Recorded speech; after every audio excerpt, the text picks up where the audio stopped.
payment schedules filed on July. Dave, can you hear us? Can you hear me? We can, thank you. All right, I'm going to mute and turn off my video until it's my turn. Thank you. Thanks.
Back on the record for case 9702.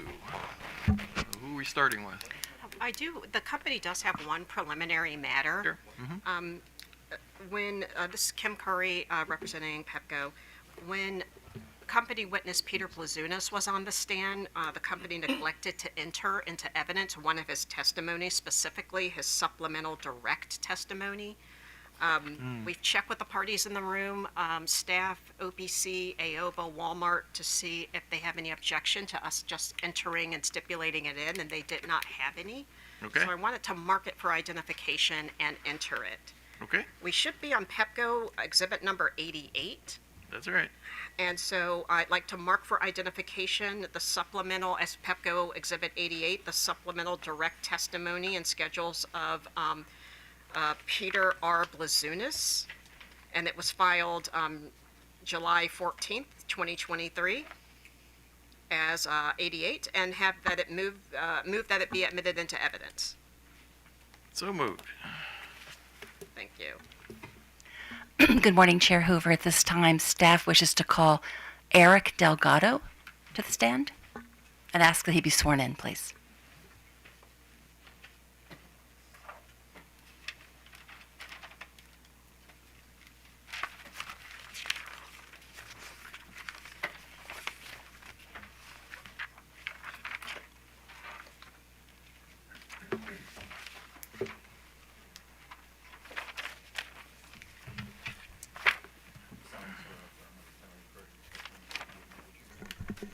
I do. Mr. Delgado, good morning. Could you please provide your title and your business address? Good morning. I am a regulatory economist in the Maryland Public Servants Commission's Electricity Division. My business address is 6 St. Paul Street, Baltimore, Maryland, 21202. Thank you, Mr. Delgado. Do you have in front of you the direct testimony of Eric Delgado for case 9702, which includes, thank you, a cover page, a table of contents, and testimony, which begins on page 3 and ends on page 30, followed by exhibits? I do. Mr. Delgado, is this the direct testimony that you caused to have filed on December 15th, 2023? Yes. Mr. Delgado, was this testimony prepared by you or under your direction? It was. And Mr. Delgado, do you have any additions or corrections? I do not. Chair Hoover, at this time, staff requests that the direct testimony of staff witness Eric Delgado be marked as Staff Exhibit 3. So marked. Mr. Delgado, if I asked you each of these questions now, under oath, would your answers be the same? Yes. Chair Hoover, at this time, staff requests that Staff Exhibit 3 be moved into evidence. So moved. Mr. Delgado, do you have in front of you the rebuttal testimony of Eric Delgado for case 9702, which includes a cover page, a table of contents, 9 pages of testimony, followed by exhibits? I do. Mr. Delgado, is this the rebuttal testimony that you caused to have filed on January 26, 2024? Yes. Mr. Delgado, was the rebuttal testimony prepared by you or under your direction? It was. And Mr. Delgado, do you have any additions or corrections? I do not. Chair Hoover, at this time, staff requests that the rebuttal testimony of staff witness Eric Delgado be marked as Staff Exhibit 4. So marked. Mr. Delgado, if I asked you each of these questions now, under oath, would your answers be the same? Yes. Chair Hoover, at this time, staff requests that Staff Exhibit 4 be moved into evidence. So admitted. Mr. Delgado, do you have in front of you the surrebuttal testimony of Eric Delgado for case 9702, which includes a cover page, a table of contents, and 9 pages of testimony, followed by an exhibit? I do. Mr. Delgado, is this the surrebuttal testimony that you caused to have filed on February 23rd, 2024? Yes. Mr. Delgado, was the surrebuttal testimony prepared by you or under your direction? It was. And Mr. Delgado, do you have any corrections or additions? I do not. Chair Hoover, at this time, staff requests that the surrebuttal testimony of staff witness Eric Delgado be marked as Staff Exhibit 5. So marked. Mr. Delgado, if I asked you each of these questions now, under oath, would your answers be the same? Yes. Chair Hoover, at this time, staff requests that Staff Exhibit 5 be moved into evidence. No objection. So moved. The witness is available for cross-examination. Thank you. Aoba. Yes, Your Honor, I have no questions for Mr. Delgado, and I have no questions for other staff witnesses as well. Oh, okay. Well, I may call you anyway, just in case you change your mind. Wait a minute. OPC. Yeah. Thank you, Mr. Chairman. Good morning, Mr. Delgado. How are you? Good morning. I'm good. I have a few questions for you today. You disagree with OPC's proposal for Pepco to provide class cost of service studies for all the years of a multi-year rate plan in the future, as opposed to just using an historical class cost of service study. Is that correct? I did not explicitly state that in my testimony. Do you think that Pepco should use a multi-year class cost of service study in this case? By that, do you mean future test years? That's correct.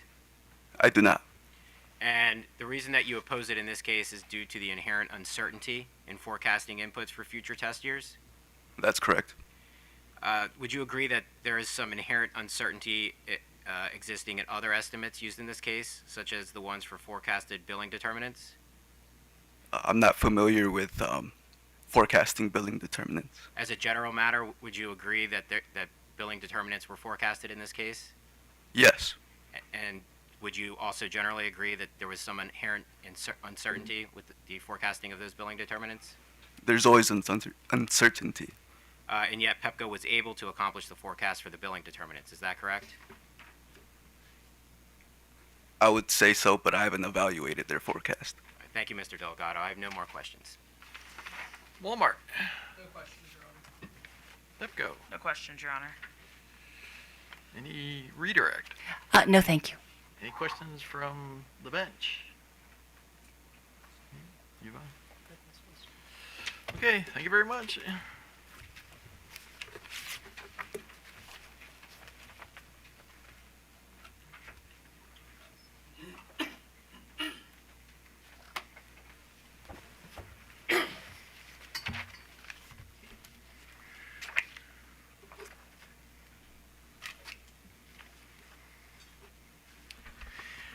Thank you, Your Honor. If I could have a minute or two to get situated, but David Hoppick will be the next I witness see. Okay. for staff, and he will be appearing virtually. Okay.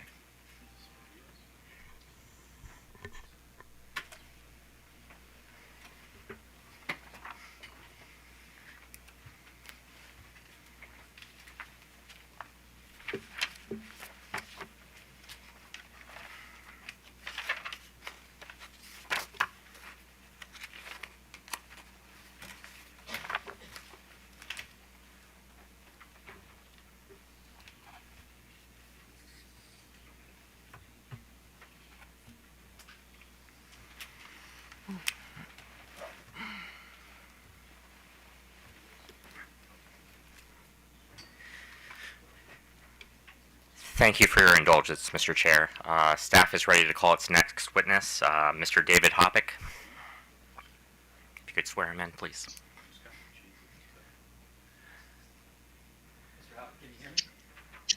I can. Can you hear me? Yes. Solemnly swear or affirm on the penalty of perjury, the testimony you're about to give will be the truth, the whole truth, and nothing but the truth. I do. Thank you. Mr. Hoppick, could you please state your full name, employer, and business address for the record? My name is David Hoppick. I am employed by the Public Service Commission of Maryland, Commission staff, technical staff, and my business address is 6 St. Paul Street, Baltimore, Maryland, 21202. Thank you. And Mr. Hoppick, do you attest that you are alone in a separate room and not in communication with any other individual?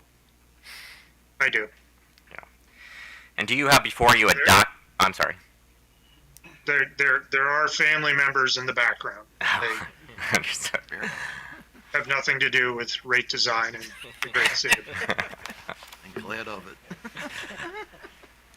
And do you have before you a document titled The Direct Testimony and Exhibits of David Hoppick, comprised of 79 narrative pages and 4 exhibits, filed on behalf of the staff of the Public Service Commission of Maryland on December 15th, 2023? I do. I do.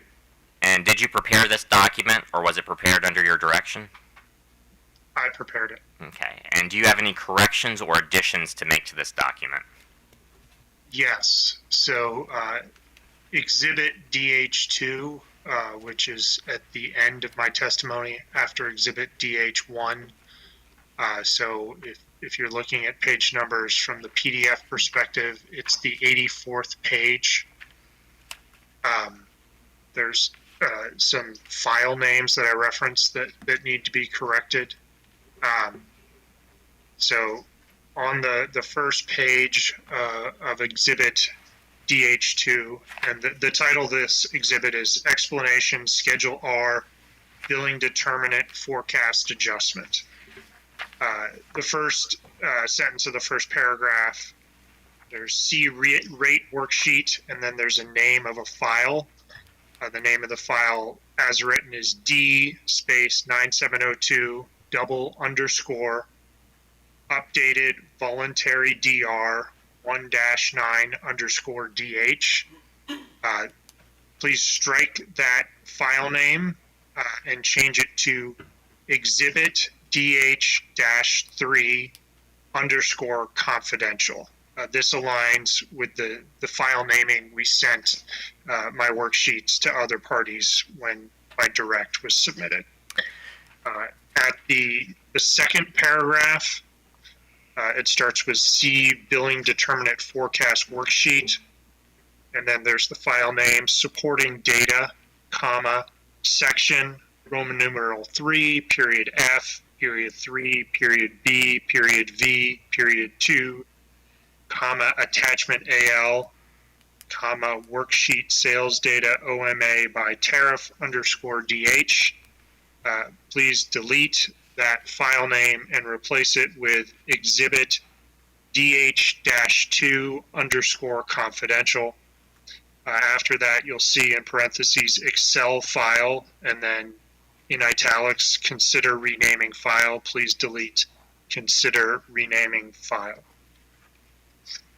And then at the bottom of the page, I need to correct again the first file reference. So it says the updated Schedule R monthly kilowatt hour sales is reflected in rate worksheet.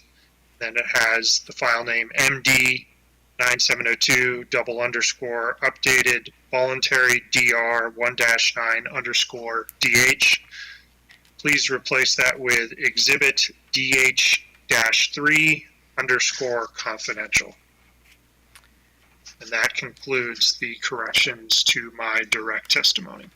Thank you. Your Honor, I printed out these corrections for ease of the other parties. If I could approach the bench.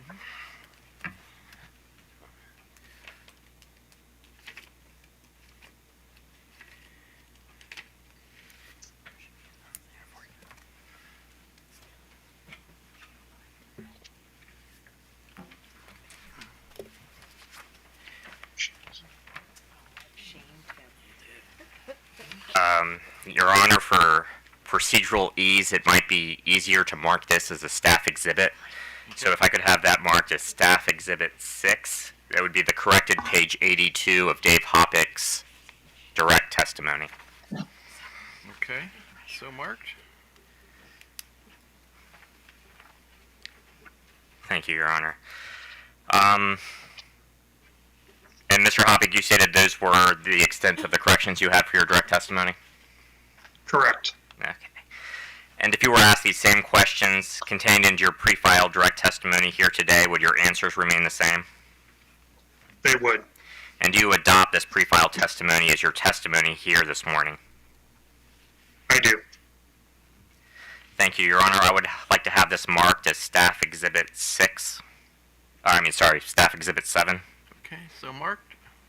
And I would move to have Staff Exhibits 6 and 7 entered into the evidentiary record. So moved. Thank you. Mr. Hoppick, do you have before you a document titled The Rebuttal Testimony and Exhibits of David Hoppick, comprised of 24 pages of narrative testimony and one exhibit filed on behalf of the staff of the Public Service Commission of Maryland on January 26, 2024? I do. And was that exhibit filed confidentially? There was an exhibit filed. So, Mr. Greger, are you referring to purely the exhibit or the exhibit with the public version with my?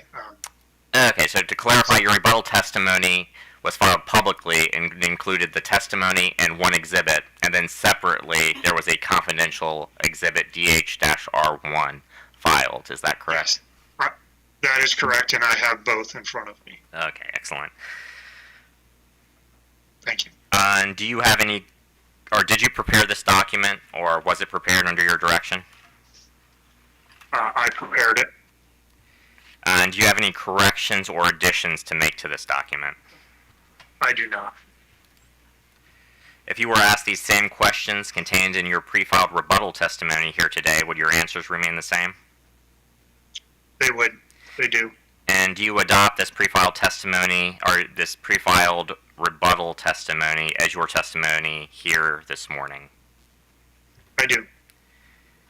Thank you, Your Honor. If I could have the publicly filed rebuttal testimony of David Hoppick marked as Staff Exhibit 8A, So marked. and the confidential exhibit marked as 8B. So marked. And I would move to have the publicly filed rebuttal testimony and confidential exhibit entered into the evidentiary record. No objection. So moved. Thank you. Now, Mr. Hoppick, do you have before you a document titled The Sir Rebuttal Testimony and Exhibits of David Hoppick, comprised of 33 pages of narrative testimony and two exhibits filed on behalf of the staff of the Public Service Commission of Maryland on February 23rd, 2024? I do. And did you prepare this document, or was it prepared under your direction? I prepared it. Excellent. Now, before I ask you if you have any corrections, it might be easier for the parties if I passed out the correction exhibit first. If I may approach, Your Honor. Sure.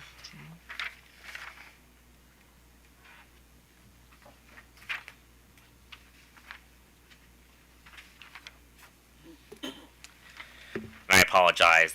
This was on red line on PDF, but we were unfortunately unable to print in color.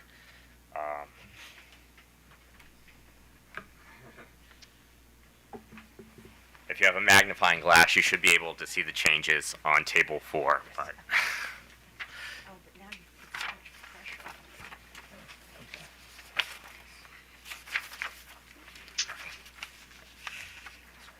that's right.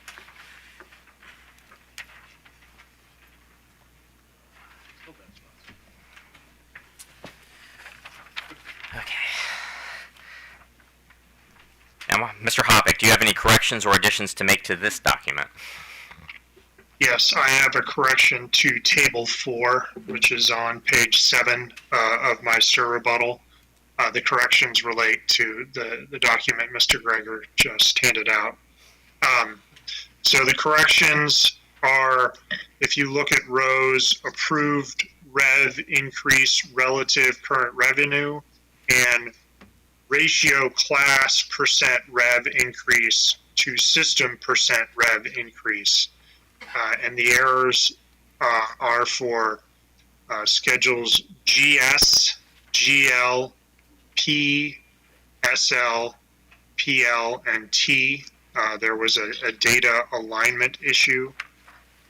So for schedule GS, currently it says for approved rev increase relative current revenue, it says 6.40.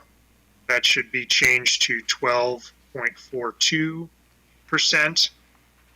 And for the ratio, it says 0.46. That should be changed to 0.89. For schedule GL, for approved rev increase relative to current revenue, it says 10.94%. That should be, excuse me, it says 12.42%. It should be 10.94%. And for the ratio, it currently says 0.89. It should say 0.78. For Schedule P, the approved rev increase relative to current revenue, it currently says 10.94. It should say 12.61%. And for the ratio, it currently says 0.78. It should say 0.90. For SL, for the approved revenue increase relative to current revenue, it currently says 12.61%. It should be 10.38%. And then for the ratio, it says 0.90. It should say 0.74. For PL, the approved rev increase relative to current revenue, currently it says 8.52. That should say 0. And then for the ratio, it says 0.61. That should say 0.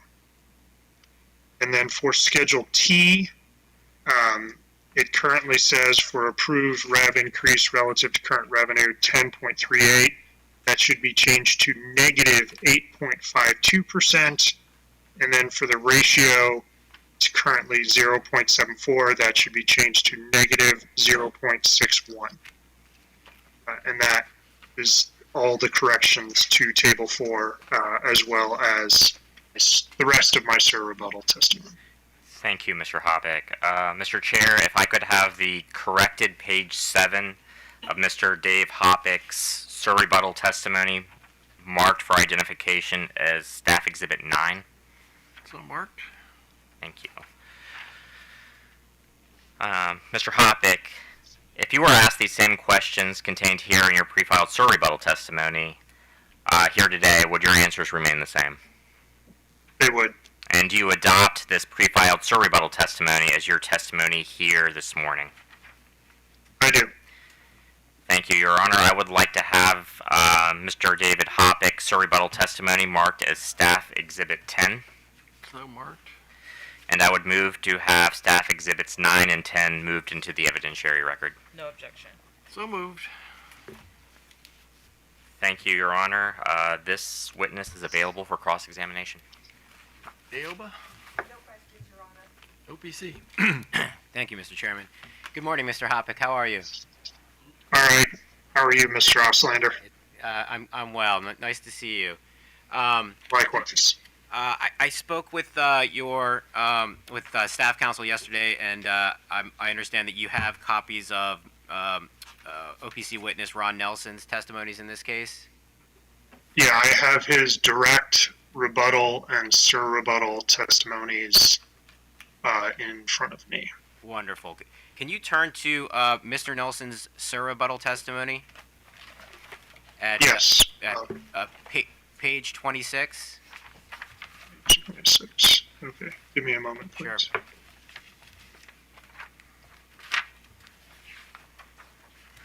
Okay. I am on page 26. Wonderful. Can you take a look at lines 13 through 19 and just take a quick read and then tell me when you're ready? Yes. Do you want me to read them? You don't have to read them. I just want you to orient yourself. Okay.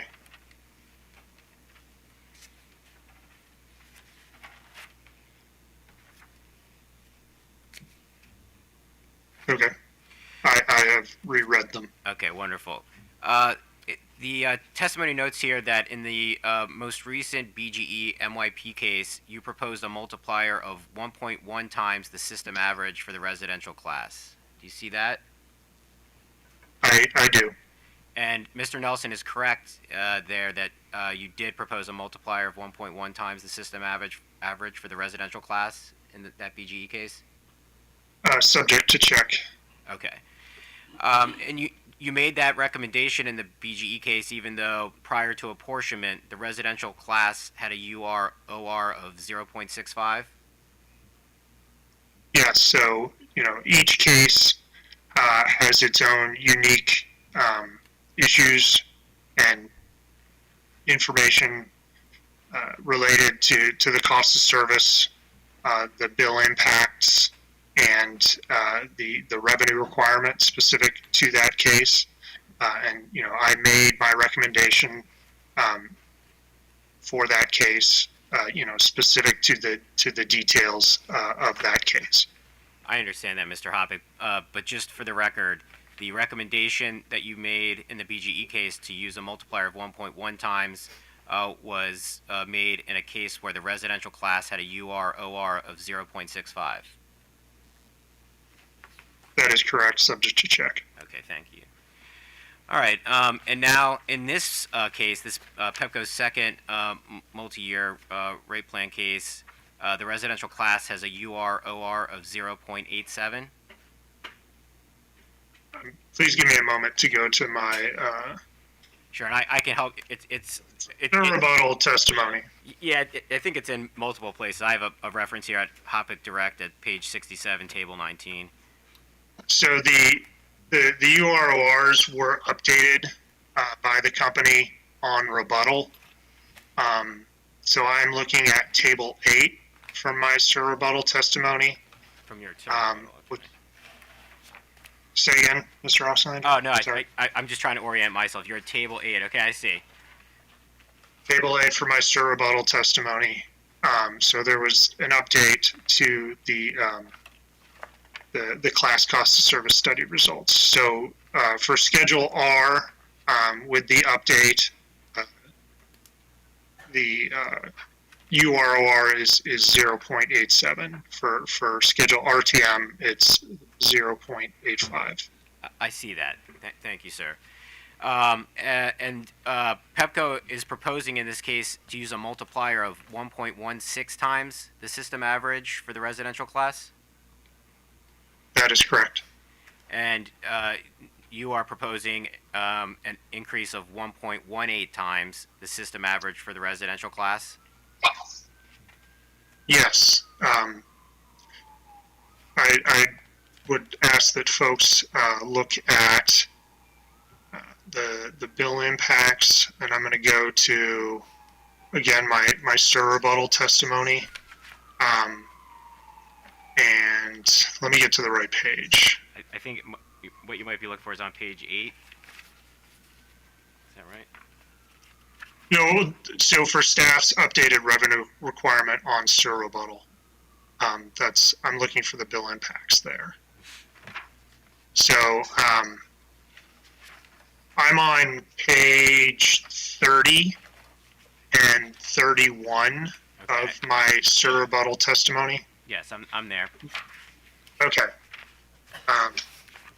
So if you look at the distribution bill impacts for the classes listed here are RTM, GSLV, and so on.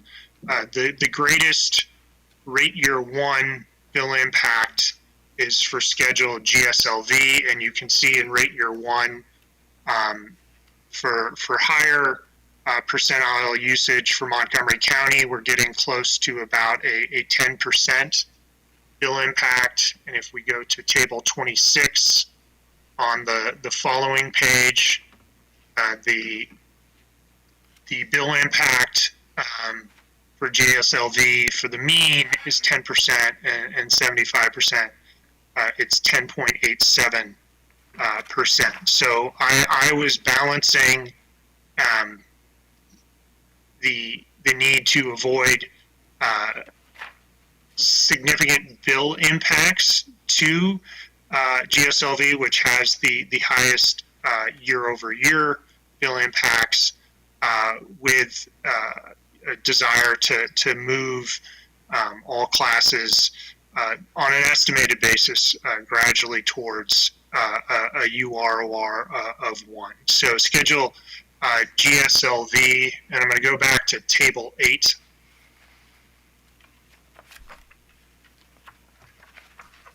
Actually, we can go to table 18 from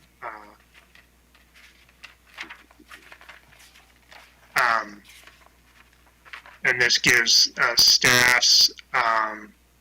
Wait, no, nope. I'm sorry. I'm in the wrong place. Lots of tables. Lots of tables.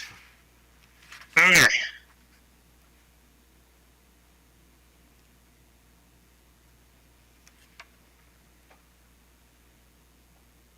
Yes, it's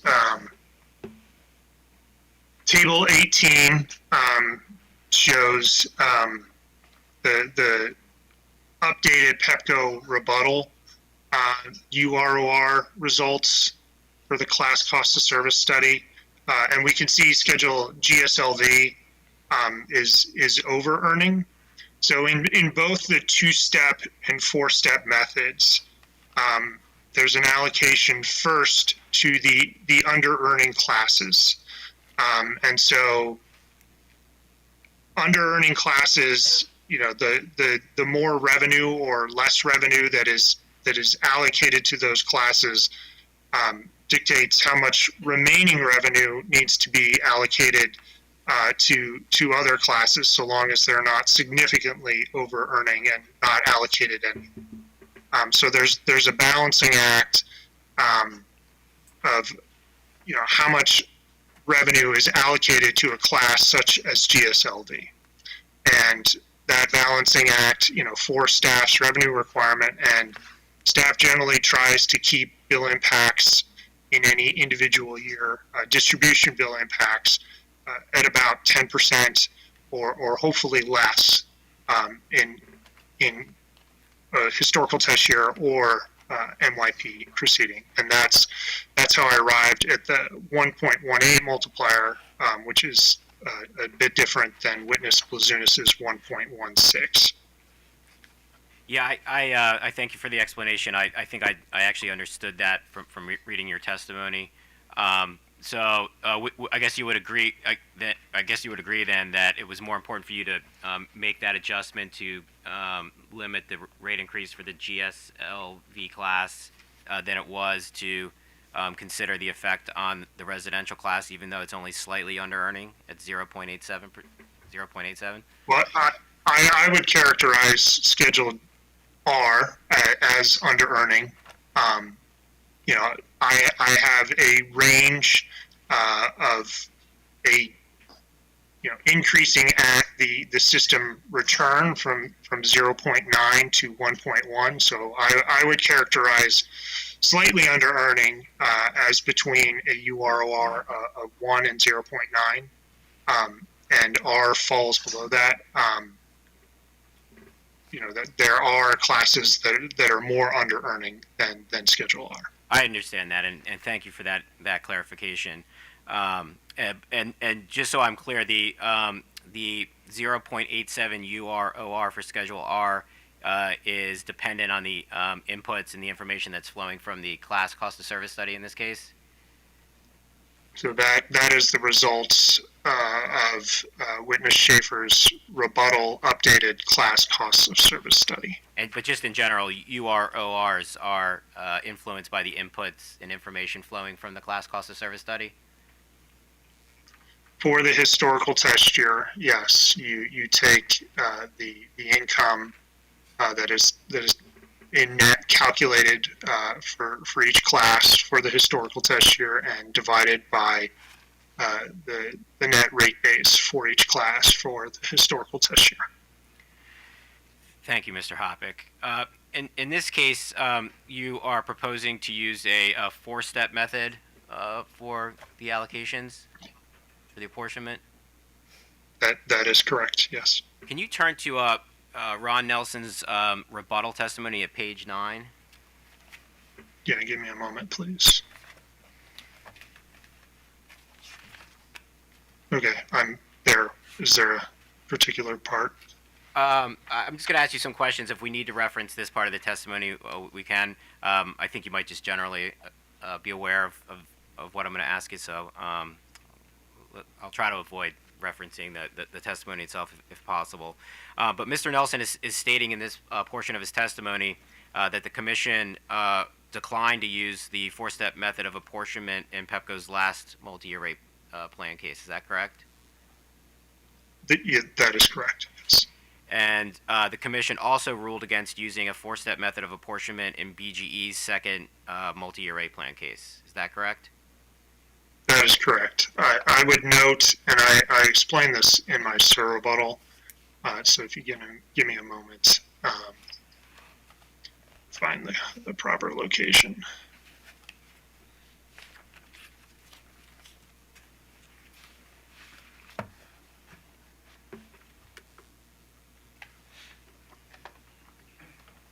Okay, yeah, so table 6 in my SIR rebuttal, which is on page 10, and then the Q&A before that on page 9, talks about how, in this specific case, you can get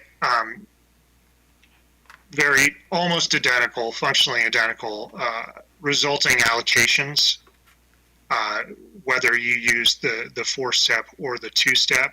And I note that the primary difference between a 4-step and a 2-step is the treatment of classes that have a UROR close to the system URR of 1. But both methods, both methods allocate more to under earning classes and less to over earning classes.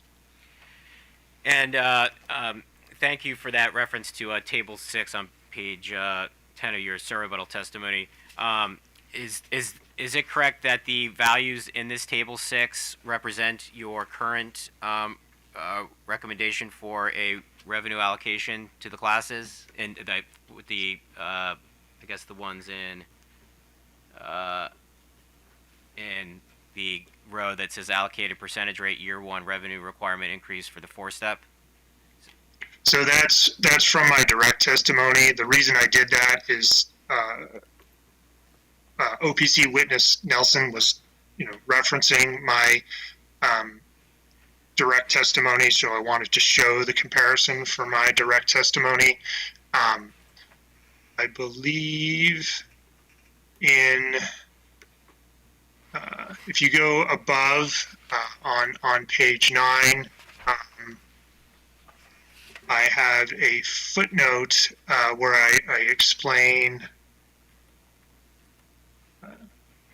So footnote 17, please look at footnote 17 on page 9. I'm there. So it explains that I did make a recommendation on SIR rebuttal to increase schedules SSL and SL at the system percentage related to billing issues. Related to lighting counts. My recollection is witness Belazunas did not oppose that. But I note that if applied to both the 2-step and 4-step allocations, it's possible to get effectively nearly identical allocations with a 33.58% step 1 in the 2-step method, as compared to the 4-step method I am using in my SIR rebuttal. So my work paper, which was sent to all the parties, shows both a 2-step and a 4-step allocation, and that's seen there. But the reason I showed it for direct was because witness Nelson's rebuttal testimony was regarding my direct testimony. I see. Let me ask this. What is, under your current proposal, how much of the revenue increase would be allocated to the residential class under your 4-step? Yeah, I know I have a table stating that, so let me get to the correct table. Give me a moment, please. Again, lots of tables.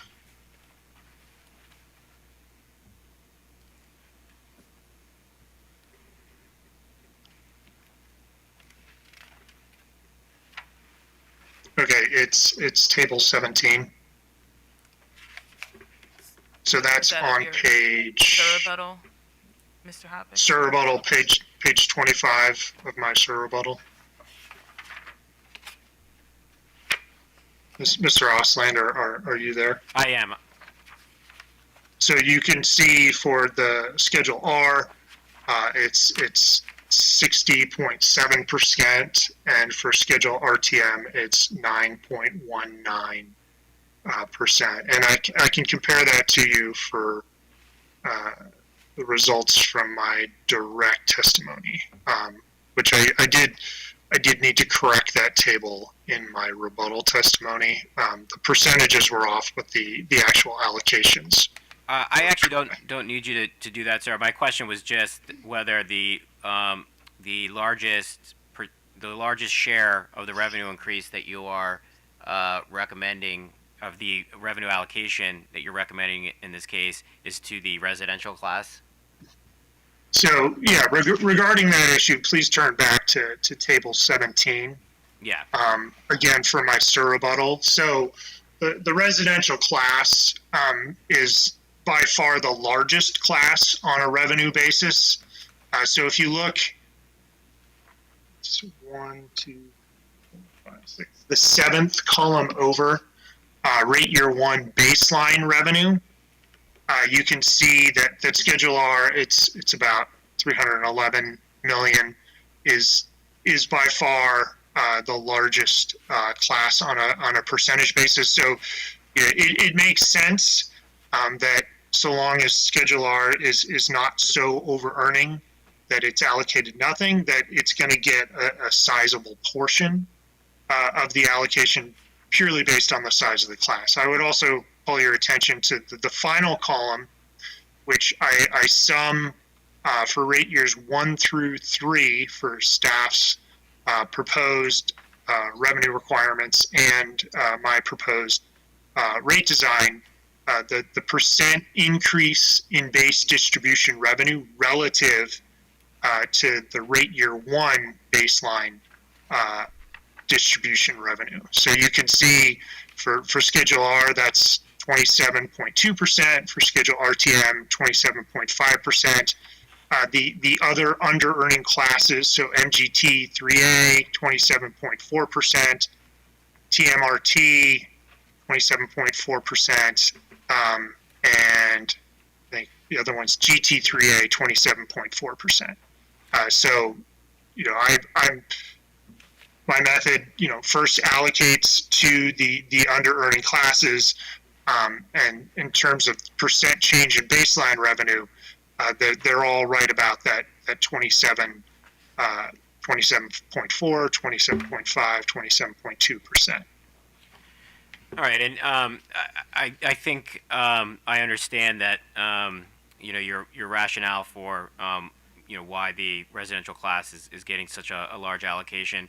Are you aware that Mr. Nelson has also allocated most of the rate increase, although less than the percentage that you've recommended to the residential class? If I told you that it was around between 51 and 52%, does that sound right? Subject to check, yes, that sounds correct. And then if you, I think you were just on page 25, table 17. If you flip to page 26, table 18.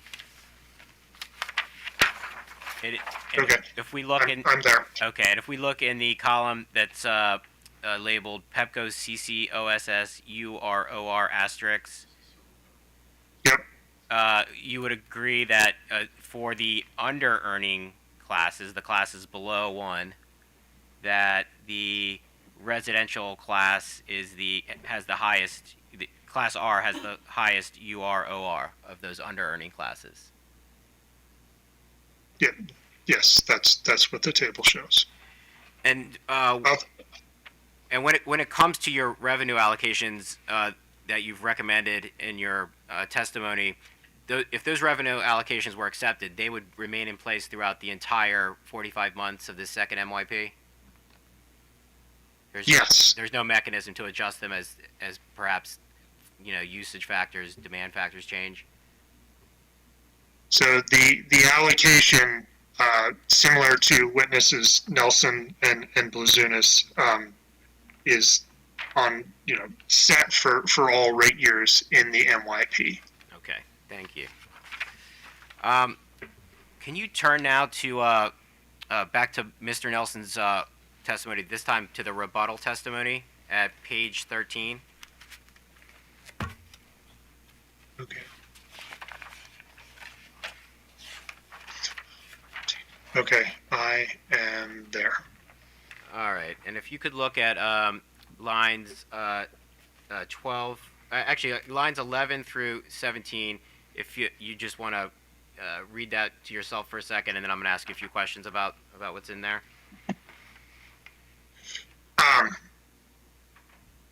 Yeah, I'm familiar with this part of his testimony. And in this part of his testimony, he has replicated your approach for estimating final URORs using the revenue increase from across the full multi-year rate plan. Do you see that? Well, I would not agree with that characterization. All right. How would you characterize it? So I'm going to go to my direct. And I got to find the right page. You're going to have to give a few minutes. So I believe it's page 68 of my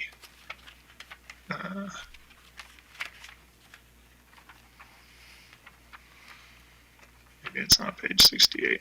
It's PDF page 68. I apologize. All right. Yeah, so this is PDF page 67 as 66 and 67 of my my direct testimony. I talk about my method for estimating resulting URORs. So first of all, I note that in company witness Blazunis's testimony, he calculates the resulting URORs for the company's historical test year revenue requirements, which on direct, I think was something like 1.3 million, and then on his, I believe it was his rebuttal, it was under $1 million. So, you know, that revenue requirement for the historical test years is basically very, very small compared to the company's actual requested revenue requirement over the historical test year. So, you know, I note that, you know, there's a pretty big difference between the revenue requirement in the historical test year and the revenue requirement that the company is proposing. You know, this also applies to staff as well. And so I explain why I do an estimated UROR for the first year of the MYP, so rate year 1. So it's the rate year closest to the historical test year, because in the UROR calculation, just thinking about just starting with the historical test year, we take the revenue specific to a class for that historical test year and divide it to the net rate base for that class for the historical test year. So for you know, the future test years in an MYP, we do not have you know, rate base estimated specifically for each class for example, rate year 1, rate year 2, rate year 3. So I am intentionally using the net revenue requirement for witness Blazunis. I do this net of his offset. Staff's revenue requirement only is inclusive of the offset, but I'm intentionally doing it just for rate year 1 because it's closest to the historical test year. I understand what you're saying, Mr. Hoppe, but the portion of Mr. Nelson's rebuttal testimony that I'm referring to, he did more than just estimate for rate year 1, right? He took your approach and he extrapolated out. Is that right? So yeah, so that is though a key difference, right? So rate year one, looking at my direct testimony, the historical test year, in terms of the time period is April 1, 2021 through March 31, 2022. So that's what that rate-based data in the denominator is based on. You also have the historical test year starting profit for that class.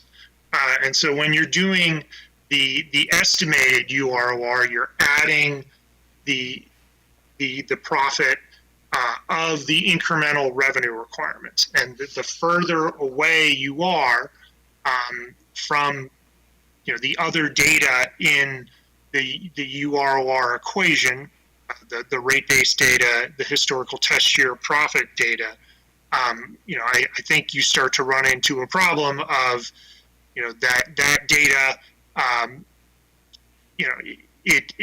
We don't know what the rate base is for rate year one, for example, but we for each class. But there's even more uncertainty, for rate year 3E, for example. But I concur that witness Nelson does take the full revenue requirement, convert that to an additional income for Schedule R, and he does this both for the company's incremental revenue requirement, staff's incremental requirement, and then it applies that to the UROR, which again, the rate base is based on the historical test year. Okay, thank you, Mr. Hoppick. And just to be clear, under Mr. Nelson's estimate, using that method, and I think you've explained why there's some issues with having, whether you should have high confidence in the result, but using replicating the method as Mr. Nelson has done here, if the company's revenue request was granted in full using a 1.16 multiplier, the final UROR for Schedule R would rise from 0.89 to 1.06. Do you see that? I see where he has written that, and I understand his math. I would also refer you to my rebuttal testimony. Excuse me, sir, rebuttal. Excuse me, where I have a couple tables, I believe. For example, table 1 in my sir rebuttal testimony. Let's. I'm going to give you a chance to get there, but let me just ask this so we don't have to keep flipping back and forth.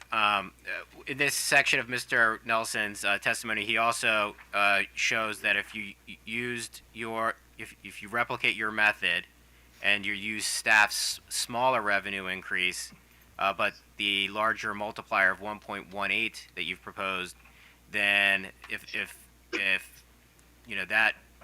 those values played out as estimated here, the final UROR for Schedule R would rise from 0.89 to 1.03. So that's what he writes. Yes, that's what he calculated. I think that you've mentioned previously in this line of questioning that the further you get from rate year 1, the less confidence you can have in the results of this estimation process. Is that right? I would agree with that, yes. And that's because there's really no way for anyone to know what the final URORs will be. So we have experience specifically in Pepco with allocating to under-earning classes and seeing the results of that. But in terms of calculating a precise value and saying, here is what the UROR would be were we to do a class cost of service study with a historical test year, for example, for rate year 3 in 9702, once we had all that data as actual, there's less confidence the further out you go. Thank you. So I would like, because I get at this specific issue and I address this specific issue in my sir rebuttal testimony. So on pages 4 and 5, I discussed this. So if you look at table 1 from my SIR rebuttal, and this is on page 6. I provide the UROR and ROR for the past 6 cases for schedules R and RTM, and for all the completed cases, so 9655 through 9418, I include the approved revenue as a percent of the revenue increase at the system level, as well as a ratio.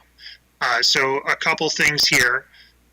So over the last 3 rate cases, inclusive of the instant rate case, so for example, 9602, we had a UROR of Schedule R of 0.89, 9655, 0.88, 9702, the instant case, 0.87. So, it has stayed quite stable, and in 9655 and 9602, we have allocated to those classes as under earning classes, meaning allocated at a greater percentage than the overall system revenue increase, and we've stayed about the same.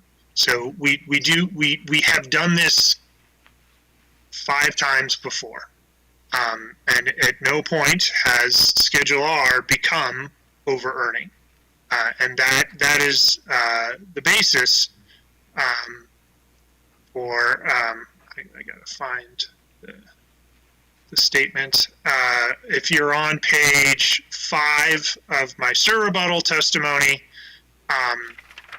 starting at line 7, thus the Commission has consistently treated Schedules R and RTM as under earning classes over Pepco's 5 prior rate cases, in all of which these classes had a UROR of 0.59 or higher, and in no instance has Schedule R or Schedule RTM become over earning in the subsequent class cost of service study. And then I state, although I agree it is not possible to know what the final UROR will be for these classes resulting from this case, I have high confidence that Schedules R and RTM will not become over earning in Pepco's next rate case.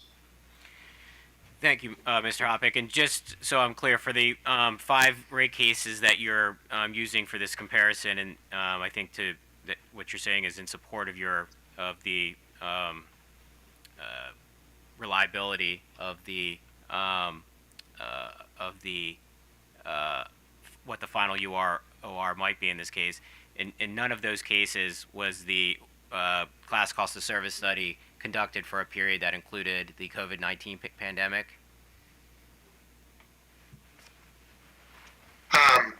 You mean, case 9655, 9602, and so forth? Yes.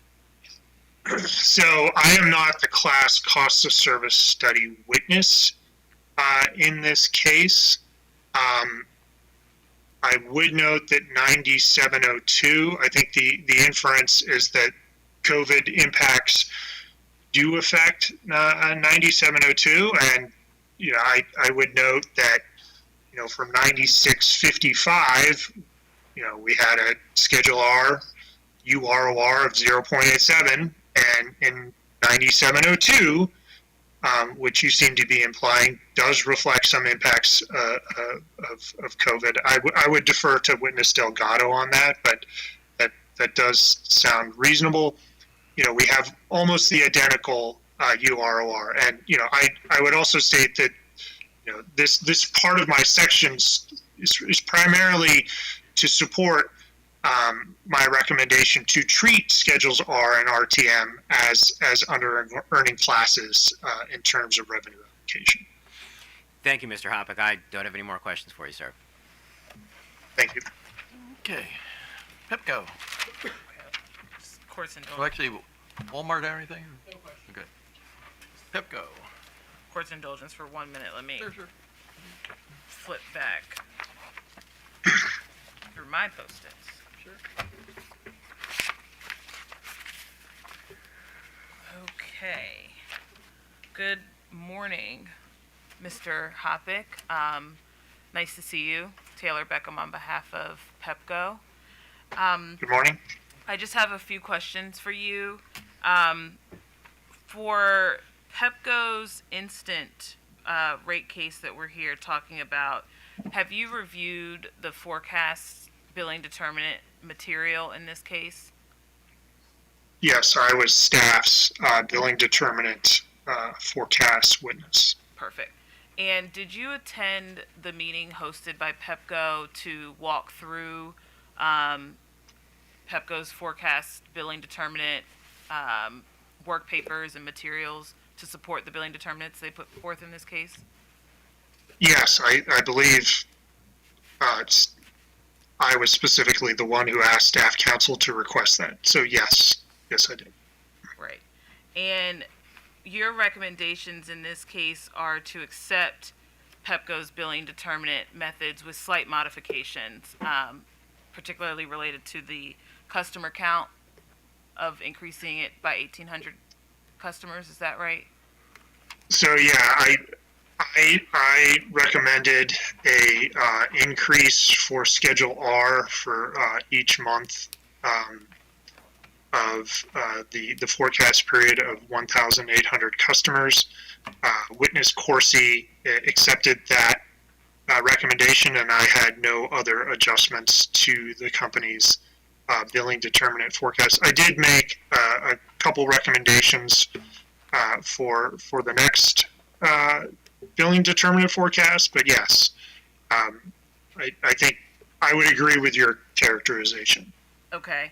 And related to those additional recommendations that you made for the company to consider in its next rate case, the company has accepted those recommendations, right? Yes, so my understanding is that there was one on direct related to the assumption that all commercial electric vehicle charging is Schedule GSLV. My recollection is company witness Corsi accepted that. And then on rebuttal, I had a recommendation for review of the solar forecasting method be included in the next MYP and explain any changes if applicable. I believe Mr. Corsi accepted that on rebuttal. And then I think I did not have, yes, my recommendations were rate design related on rebuttal. So yes, I agree with that statement. Okay. And yesterday I emailed you and counsel your direct testimony from the, well, actually, let me back up.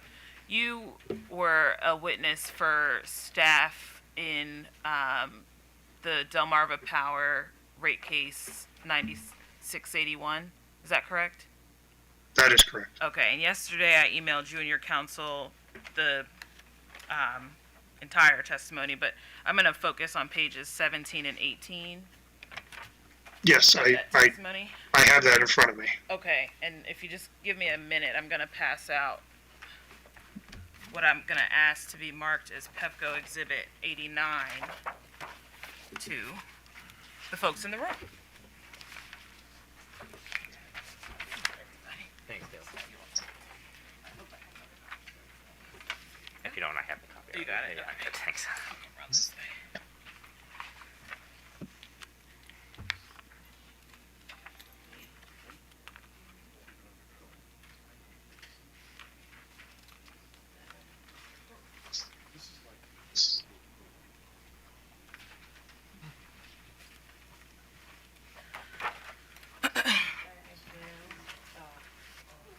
Need those steps, right? Okay, and I'm asking that this be marked as Pepco Exhibit 89. So marked. Thank you. And on page 17, do you see the line 5 where the question is, how has Delmarva met the requirements of order number 89868? I'm there, yes. Okay. And are you familiar with that order? It's the order authorizing the MYP for Pepco in case 9655. I'm familiar with it. I haven't read it for a while, but I'm familiar with it. Okay. In your response here, do you see where you said that Delmarva provided sufficient documentation, effectively tariff level billing, determinate forecasts, and a sensitivity calculator? That's lines 6 and 7 of your direct testimony in that case? Yep. And See then, that. okay, and then you state further down, lines 10 to 12, that the documentation has been sufficient for you to conduct your review and far exceeds what was provided initially in the Pepco MYP? Yes. Okay, Pepco MYP 1. right, yes. in case 9655. Yep. Okay. And then you mentioned that Delmarva fulfilled the filing requirements regarding, I'm going to mess this word up, stochastic forecasts, which are billing determinant forecasts. That question, and, Yes. and you state that Delmarva fulfilled the minimum filing requirements. I did. Yes. Okay. And just lastly, on page 18, starting at line 7, just generally your testimony was that the billing determinant forecast enhancements was significant and the company was responsive to staff's comments during these meetings, which is the company had an outreach meeting with staff during the DPL rate case. Is that right? Yeah. So I do recall that in the lead up to the Delmarva case, there were a number of meetings, and they did solicit our feedback. I noted here that I think it's starting on line 9. The company was responsive to staff's comments during these meetings. I would note the decisions regarding the billing determinant forecast and what specific documentation to provide were made by the company. But I would broadly agree with the statement you made. Okay. Your Honor, I'd like to move for admission of Pepco Exhibit 80. No, I 89. lost count. 89. Yeah, right. So admit it. Okay. And Mr. Hoppick, in your opinion, would you say that what the company has submitted in the instant rate case that we're talking about, case 9702, the billing determinants and forecasts are the same or rather consistent with what was submitted in that DPL rate case? So there's different rate classes. Are you referring to like the documentation and Sure, the, yes. the I level of can, granularity? I can Yes. take that question a little Yeah, bit. Okay. regarding documentation and the granularity of the billing determinant forecasts, I think the documentation was good, helpful, and there was essentially forecasting at the tariff level, and there was essentially forecasting at the tariff level in the Delmarva MYP. All right, thank you. No further questions. Any redirect? Just a few questions, Your Honor. Thank you. Mr. Hoppick, going back to OPC Counsel's line of questioning, in general, what do you think the purpose of revenue allocation is in rate design? So revenue allocation is to apportion the change in revenue requirements, and generally, we're trying to do that in a manner that aligns with cost causation, aligns with gradualism, and then also aligns with commission policy and precedent. Thank you. And one follow-up question to that. If the residential rate class was allocated less than what you propose, what would the impact be on the other rate classes? It would increase allocation to other rate classes, Okay. other than the two classes that are excluded from any incremental increase. Understood. Thank you. That's all I had, Your Honor. Questions from the commissioners? Commissioner Barvey. Not me, thank you. Commissioner Richard?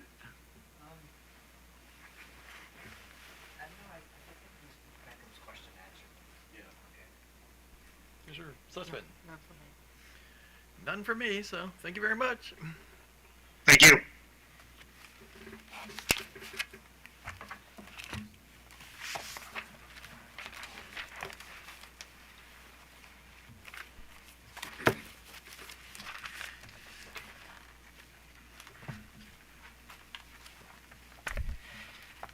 Thank you, Mr. Chair. The next staff witness will be Roger Austin, but could we have a couple minutes to switch out? Sure. Thank you.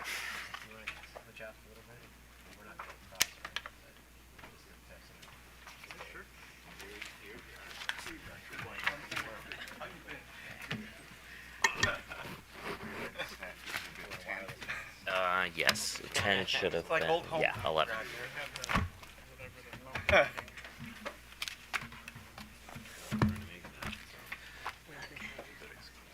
We have a great excuse.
Okay, Mr. Chair, before we actually proceed with Mr. Austin, I'd like to take care of a bit of housekeeping and enter into the record the testimony of the staff witnesses who have been dismissed from appearing onto the stand.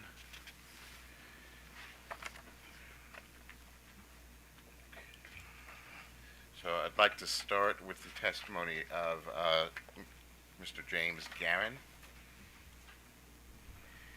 And I would like to mark his direct testimony as Staff Exhibit 11. So marked. Okay. And his surrebuttal testimony as Staff Exhibit 12. So marked. Okay. Next, I would like to do Staff Witness Justy.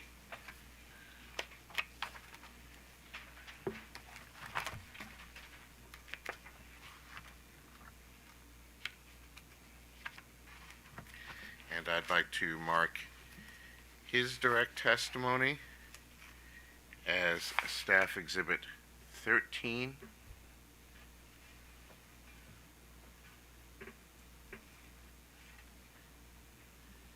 And his surrebuttal testimony as Staff Exhibit 14.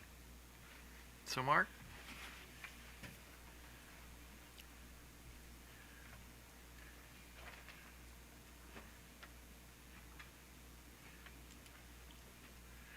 Okay.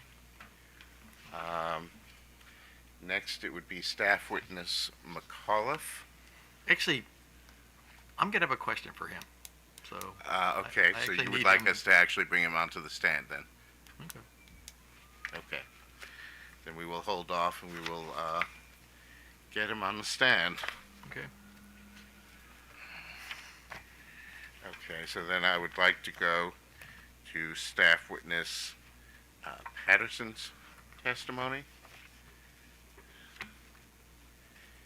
And mark that as Staff Witness, his direct testimony as Staff Exhibit 15, please. So marked.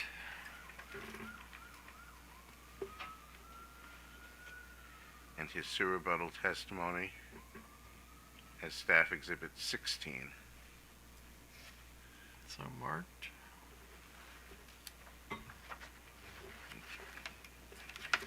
And finally, I'd like to go to the testimony of staff witness Riley. And I'd like to mark his direct testimony as staff witness as staff exhibit 17. So marked. And his surrebuttal as staff exhibit 18. So marked.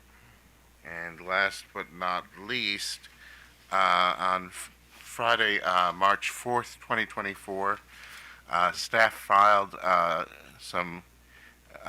correction to Mr. Riley's surrebuttal exhibits, and I would like to mark that as staff exhibit 19, please.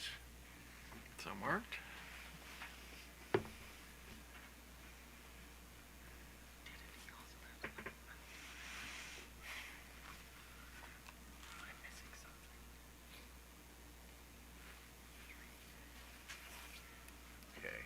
And I would like to move staff exhibits 11, 12, 13, 14, 15, 16, 17, 18, and 19 into the evidentiary record.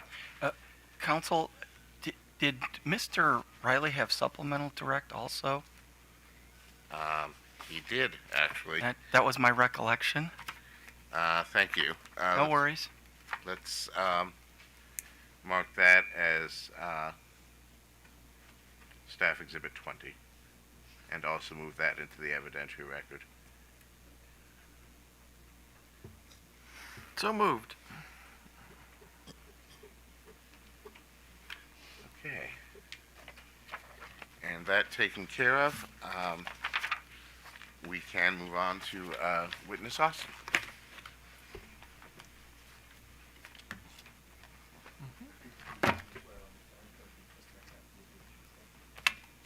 I do. Okay. Good morning, Mr. Austin. Good morning. Do you have in front of you a document captioned in this case, case number 9702, entitled Direct Testimony and Exhibits of Roger F. Austin on behalf of the staff of the Public Service Commission of Maryland, and dated December 15th, 2023? Yes. Okay. And does the document consist of 60 pages of question and answer testimony, and I believe it's 4 exhibits? 6.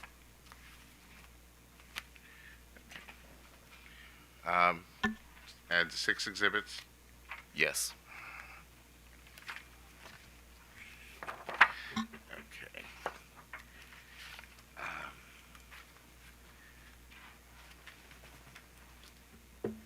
You also have in front of you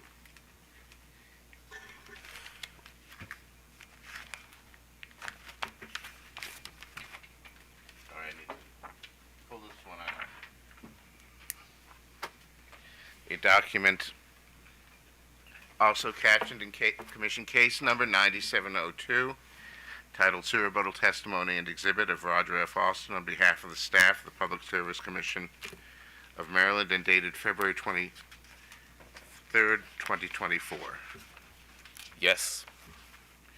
And does this document consist of 25 pages of testimony and 1 exhibit? Yes. And if the questions were asked of you today as they are asked in this document, would your answers be the same? Yes. Okay. Do you have any additions, deletions, or other corrections you would like to make to either your direct or surrebuttal testimony? Yes, I would like to make a few corrections to my surrebuttal testimony. Okay. On page 7, line 15,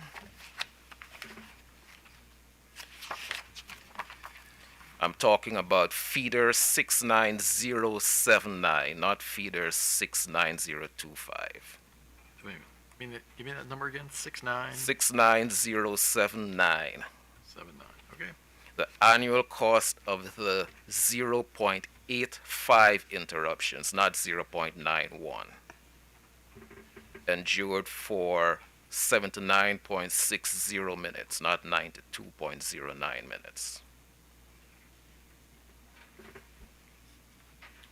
And then on page 8, line 9, change 92.09 minutes to 79.60 minutes.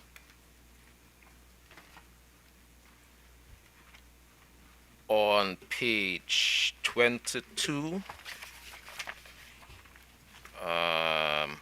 line 17,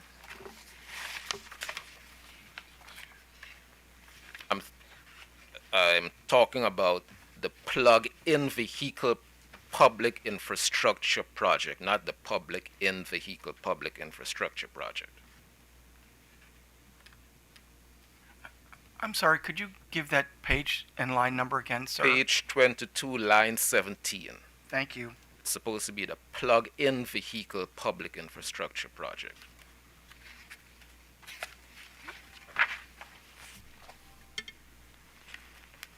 And that's it. Okay, thank you. Did you prepare these documents, or were they prepared under your direct supervision? I prepared them. And if the questions were asked of you now as they're asked in this document, would your answers be the same? Yes. You adopt them as part of your sworn testimony in this proceeding? Yes. Mr. Chair, staff requests that Mr. Austin's direct testimony be marked as Staff Exhibit 21, So marked. and that his surrebuttal testimony be marked as Staff Exhibit 22. So marked. Staff further moves that they be admitted into the evidentiary record. So admitted. And with that, the witness is available for cross-examination. Aoba? OPC. No questions, Your Honor. Walmart. No questions, Your Honor. Pepco. Yes, I have some questions for Mr. Austin. Good morning, Mr. Austin. Good morning, Mr. Michael. We meet under unpleasant circumstances once again. Yes, round 4, sir. You're a worthy opponent. Can you turn? I'm looking at Exhibit 21, which is your direct testimony, sir. Could you turn to page 20 there? And I'm focusing on line 8.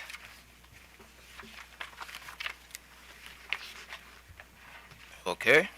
And you would agree with me that Pepco is proposing a small. Let me start over. You would agree with me, sir, that Pepco has a distribution smart fault sensor program in its direct case. Is that correct? In its direct case? In the direct testimony that it filed here. Yes.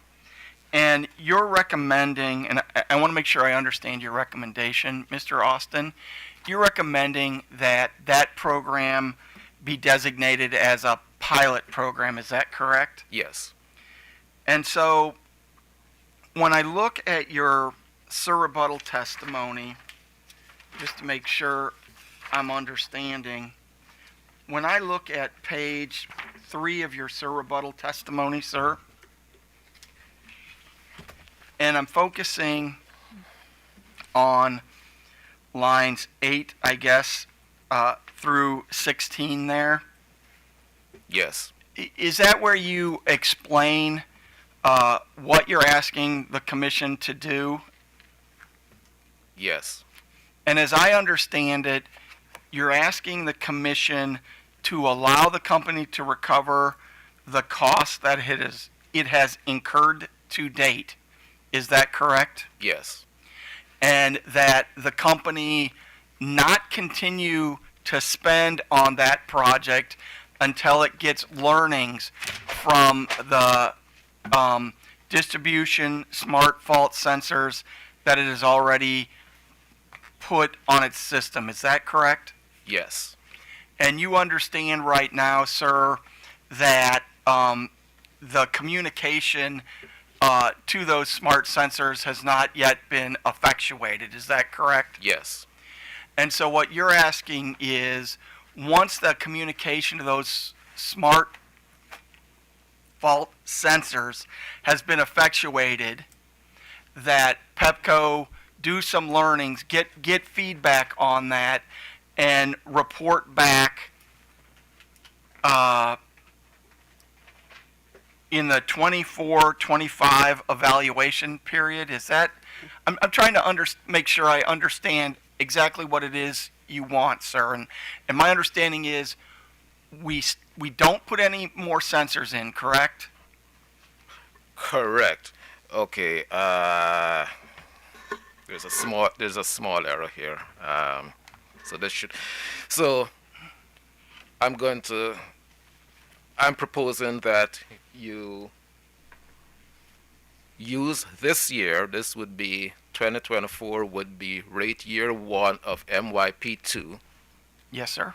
to install the communication devices, and then use 2025 and 2026 to evaluate the program.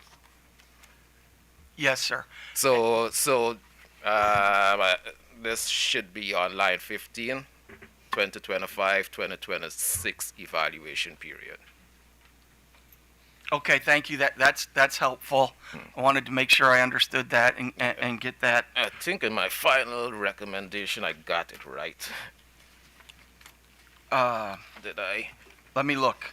Yes, you did, sir. I'm looking at page 25 of your sir rebuttal testimony, line 9. Yeah. I think that's it. Yeah.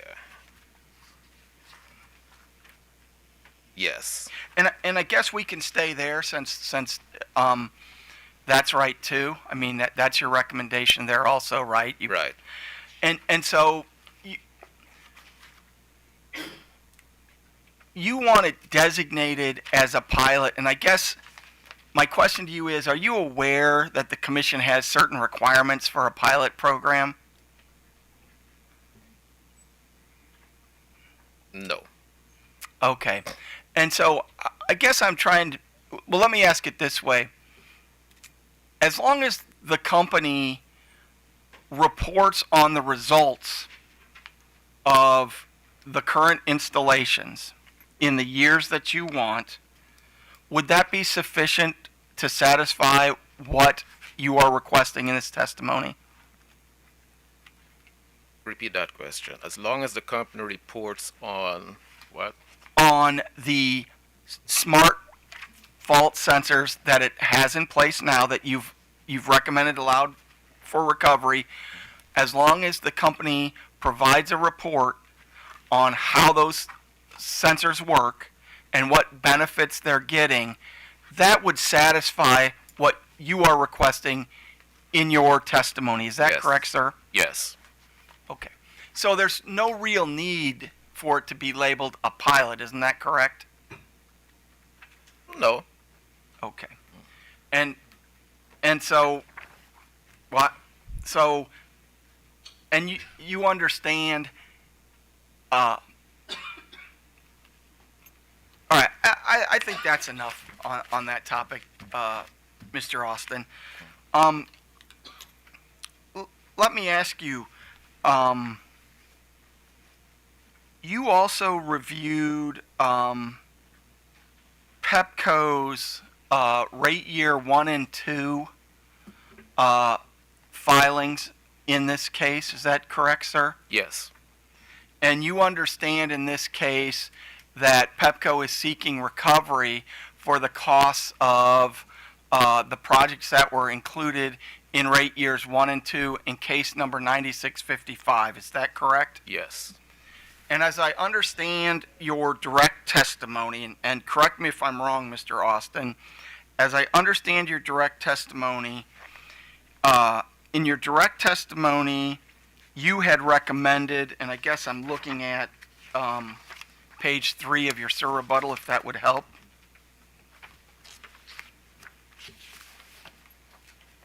I believe it's page 3. You had recommended that the Livingston Road battery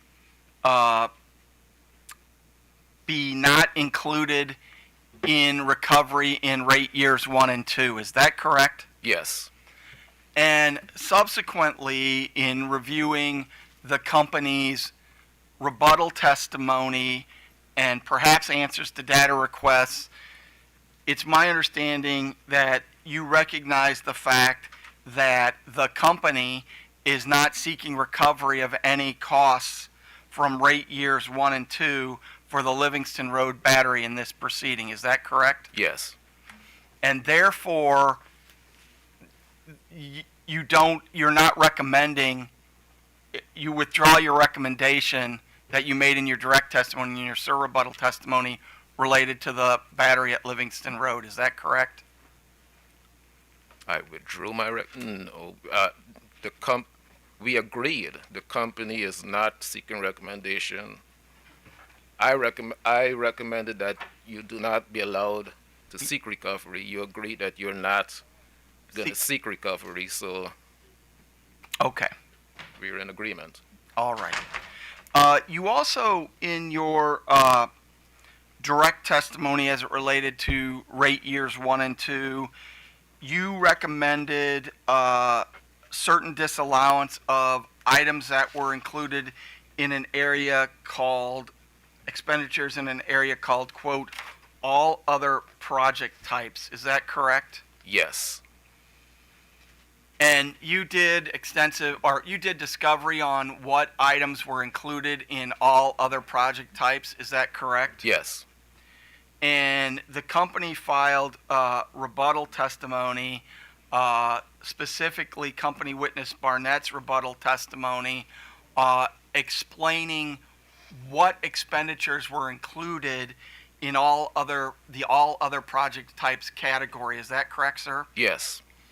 And after your review of that information, it's my understanding that you were satisfied and you're no longer recommending disallowance of recovery for expenditures under the all other types category. Is that correct? Yes. And you say that at page 2 of your sir rebuttal testimony, correct? Yes. And so I also understand, well, let me ask you this. In your direct testimony, did you do a review of all of the projects that were included in Pepco's rate year 1 and 2, sir? Yes. And were you able to get enough information from the company to do that review? Yes. And you also filed, I think, extensive sir rebuttal testimony on your review of the company's costs that was sought for recovery in rate years 1 and 2. Is that correct? Your Honor, this seems like friendly cross-examination. Well, keep going. I mean, you're fine so far. So.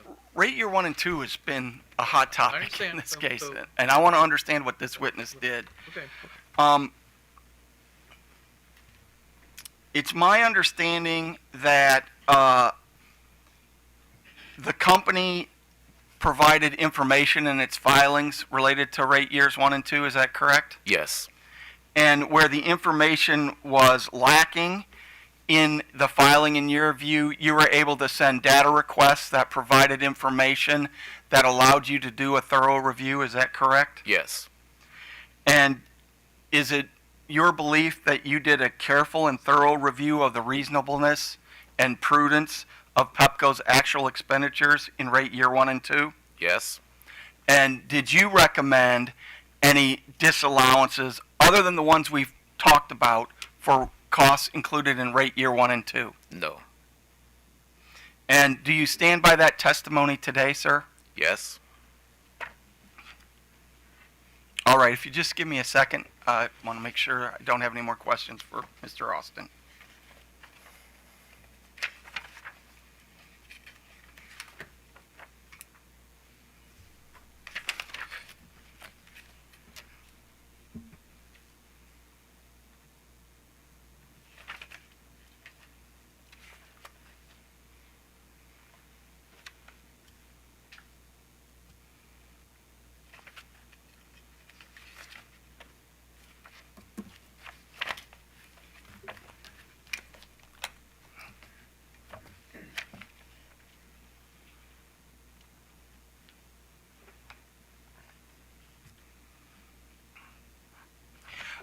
let me ask one more question, sir. In your direct testimony, you break out the various categories that the company had in its rate year 1 and 2 projects. Is that correct? You break it out by category? I broke it out by category for explanation purposes, but that doesn't mean that I reviewed the projects.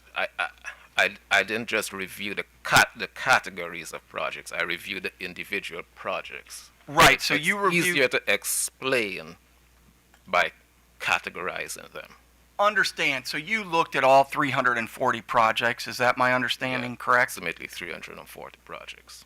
And would you agree with me that in the categories that you looked at, sometimes there were variances that were over, and sometimes there were variances that were under? Yes, and in my direct testimony, I attempted to explain, to pull out those individual projects, especially the ones that were over. I pulled them out and tried to explain why they were over and why I still found them to be reasonable. And you asked the company why they were over, is that correct? Correct? And you were satisfied with the company's response? Yes. That's all I have. Thank you, Mr. Austin. It's a pleasure You're right. seeing you again. Thank you. Just very briefly, Mr. Austin, you were talking about the with Mr. Mike Heel about the smart fault sensors. Is that correct? Yes. Okay. And I think I heard you basically saying that as long as we get the reporting we want, we're okay with not calling it a pilot program. Correct. Okay. Let me ask, are you okay with Pepco continuing to install the smart fault sensors before any reporting is done on the existing installations? No. I would hope they use this calendar year 2024 to install the communication devices they say they need to install to begin monitoring the sensors, and then use 2025 and 2026 to determine how well they're working. Okay, thank you. That's all I have. Questions from the commissioners? Commissioner Barbe, No, thank you, Mr. Chairman. Commissioner Richard. Good afternoon. Good afternoon, Just Commissioner. Good afternoon. Yeah, thank you for your testimony, and just wanted to understand a little more about, reconciliation and, category of projects, and then also where we might be looking at, I guess, prudency reviews. So you talk a little bit about, I'm trying to find it again here. It was in a question answer, and now I've lost it, of course. In any case, has Pepco, this is on, I guess, 23 of your rebuttal.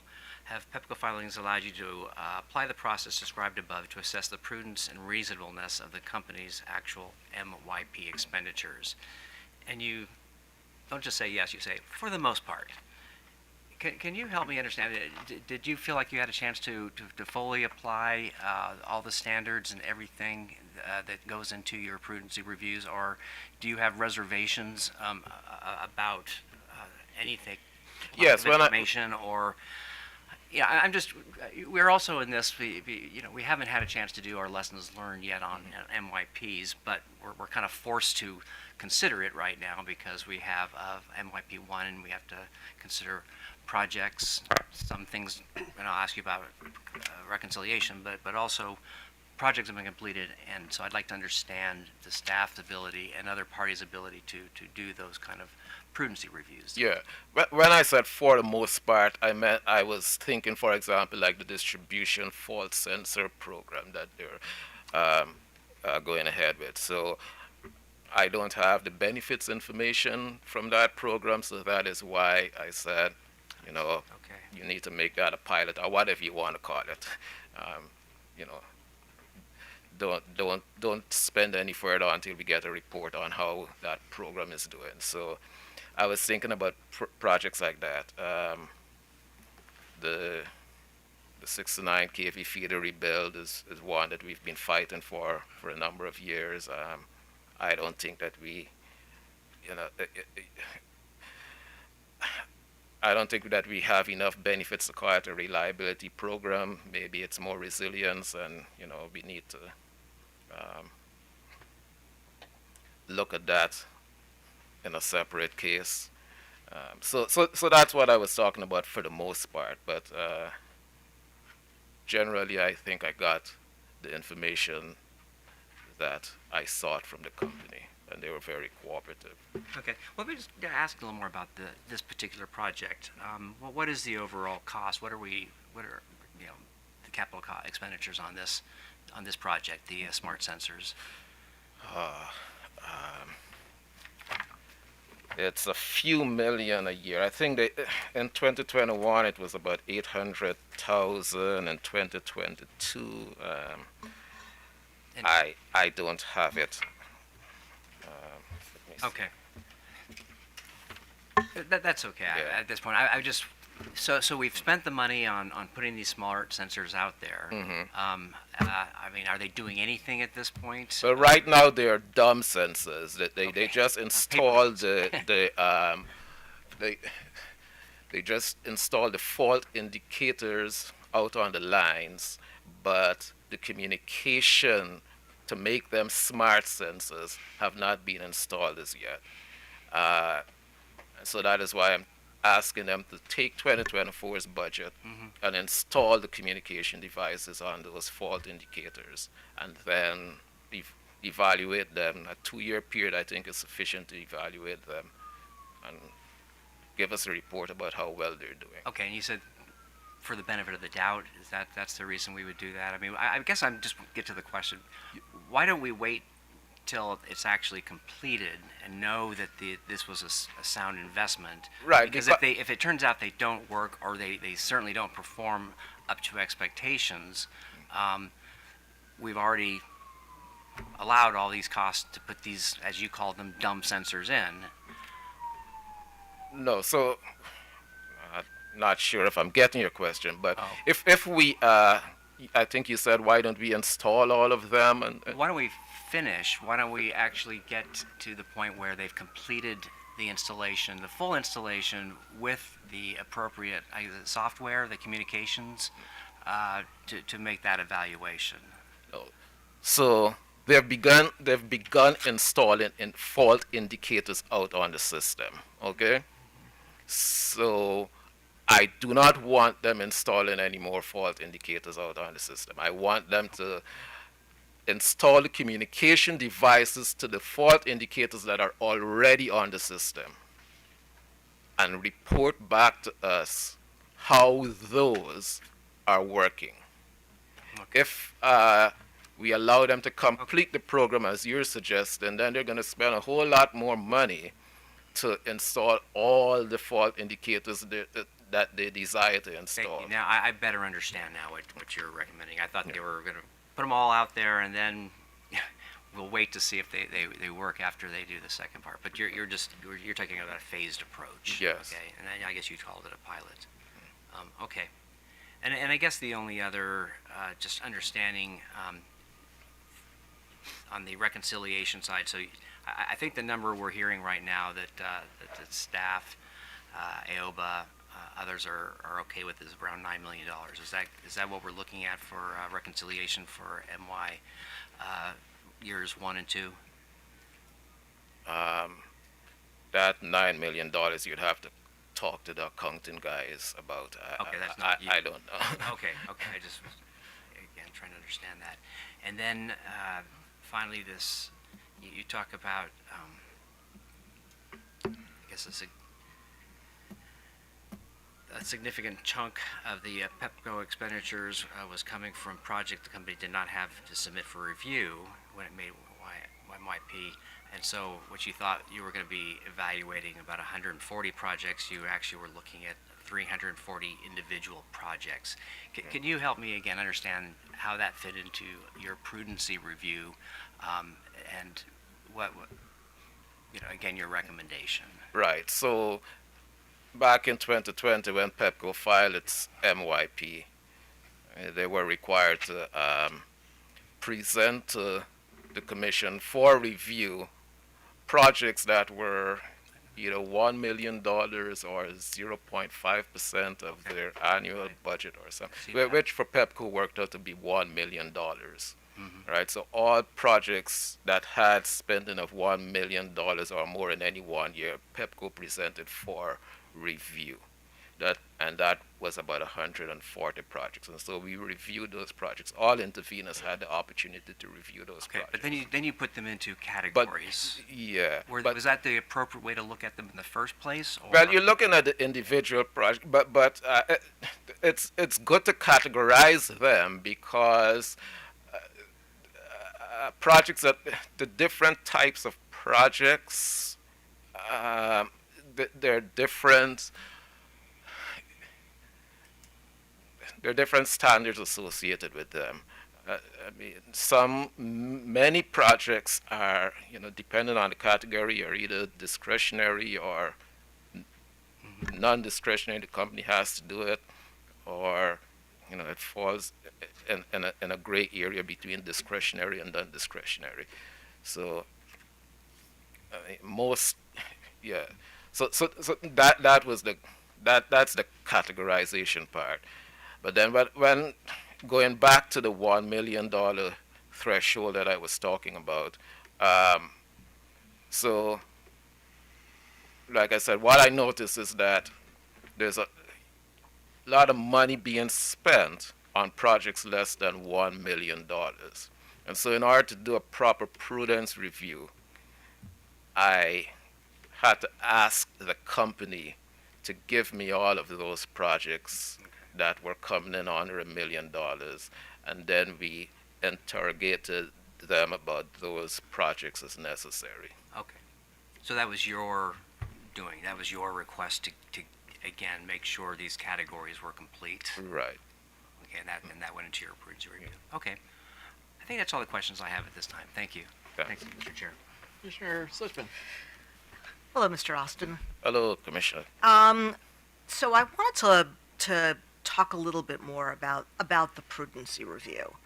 So it was your understanding that your responsibility in preparing your testimony was to focus on years 1 and 2, and to look at the projects and look at the spending, and you're engaging in a prudency review. Are those the projects that you looked at, the 140 or the 300, are those projects in place right now, used and useful, sort of ready to go into rate base? Not all of them. Many projects are being done. They're being done on a year-to-year basis. So you may begin a project, you'd have expenditure in rate year 1 and 2, and it's still being construction is still, if you're building a substation, it's not all going to be done in 1 year. Right. But when you normally, if this was a historical test year, you would be looking at prudency once the project was done, was used and useful, right? So I'm trying to understand the prudency review that you've done now, and whether are you done reviewing the prudency of a particular project if it's only halfway completed? That's a good question. We know that the project is needed. Okay. We know the budget that it should have, and we want to ensure that the company is on track to keeping that budget within a reasonable variance. So even if the project isn't complete at the end of this MYP, we know what the total budget of that project is. Are you 50% into the project and you're within 50% plus or minus a few percentage of the budget. So Well, I guess the question is, so you're looking at MYP 1, MYP 2. Let's say that the company was sort of constructed 50% of a particular project. And then for MYP 3, you look at it and then decide that they've gone way over budget. How does that impact your prudency review for years 1 and 2? Because at some point we're going to have to sort of decide, was this prudent or not? So we've got we've got locked in prudency determinations for year 1 and 2. I'm trying to figure out how it impacts year 3. And is there like some sort of final prudency review?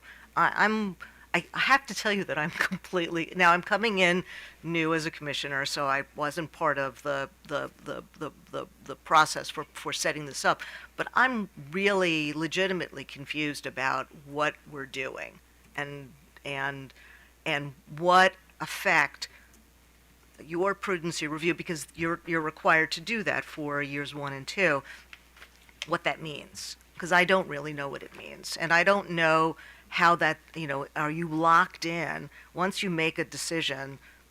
Years 1 and 2 are fine, and I'm getting the sense that all the parties are okay, other than AOBA, but all the other parties are okay with the. Oh, I know that OPC would like to take a little bit off of that, but even for OPC to take a little bit off of that, are we as the commission locked in issuing an order because we've now engaged in a prudency review for a project that's not even completed? Do you understand the? I understand the question. Okay. Yeah. It's a good question, and projects in certain categories may be affected by what you're saying, like the capacity expansion projects, where they are required to build out to meet customer demand, and they may not, the project would not be complete at the end of the MYP period. You've got to determine whether the spending has been in line with where you expect the project to be. Well, and the concern I have is that if we were to disallow spend after MYP year 3 and after the project is finished, are we putting ourselves at risk in terms of making that determination where we've already made a prudency determination, or at least that is how some would read it. Excuse me, Commissioner, may I intervene? Because that's kind of a legal question. And I'm mostly trying to figure out, he's engaged in a prudency analysis, and I'm just trying to get a sense from his perspective what he thought he was doing. Right. And whether, and that's, legal sort of bleeds into everything. But well, I just kind of wanted to see if maybe I could answer just that one legal bit. If you make a determination with respect to years 1 and 2, that is done. But you still, if the project is not complete in year 3, and goes into year 3 of the MYP, and there are further expenditures being made, you haven't made a judgment with respect to those. Yeah, So you're not bound by that. But we don't have like parts 1, 2, and 3 of prudency. It's a project, and you look at the project as a whole. So you can't just take like 3 pieces of the project and say, okay, those are prudent, so we'll put those into place. And I've never seen a situation where you have partial prudency determinations. Well, I think the thing is you haven't made a final determination until it's done, and at that point, you're looking at what has been done, all of it, including. Well, I understand that. So, Then I don't. What he's saying now is that just what he has seen to date, it appears that the projects are or will be regarded as being prudent, but he can't make the final determination until it's done. Neither can you.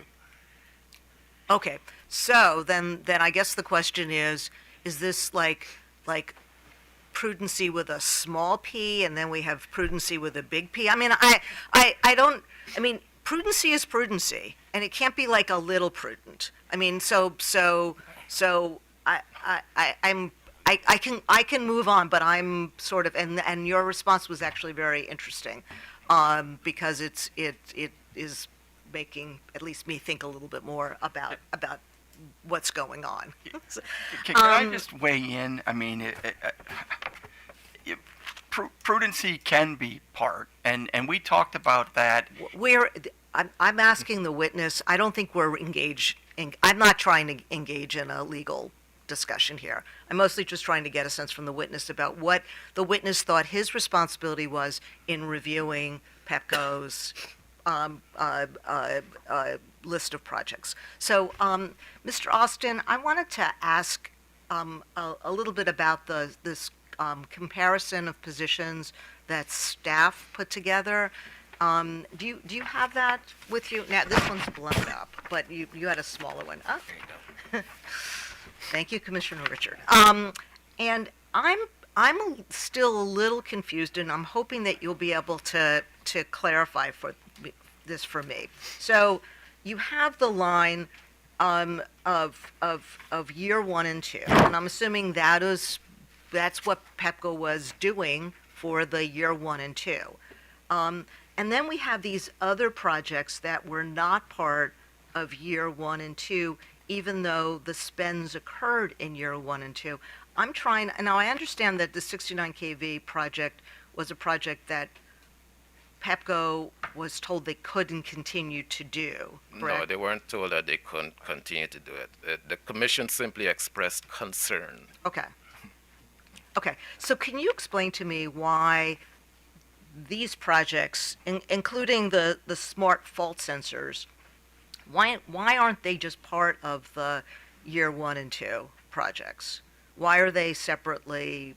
I've been kind of asking around. So where are you looking? So I'm looking at, so you have the R1 and R2 reconciliation, and then you've got a whole list of other projects. So the 69 kV, 13 kV, the fault sensors, customer operations IT, which I'd seen that, and capital grid projects, Okay. and the third. Why aren't they part of the year 1 and year 2 spends?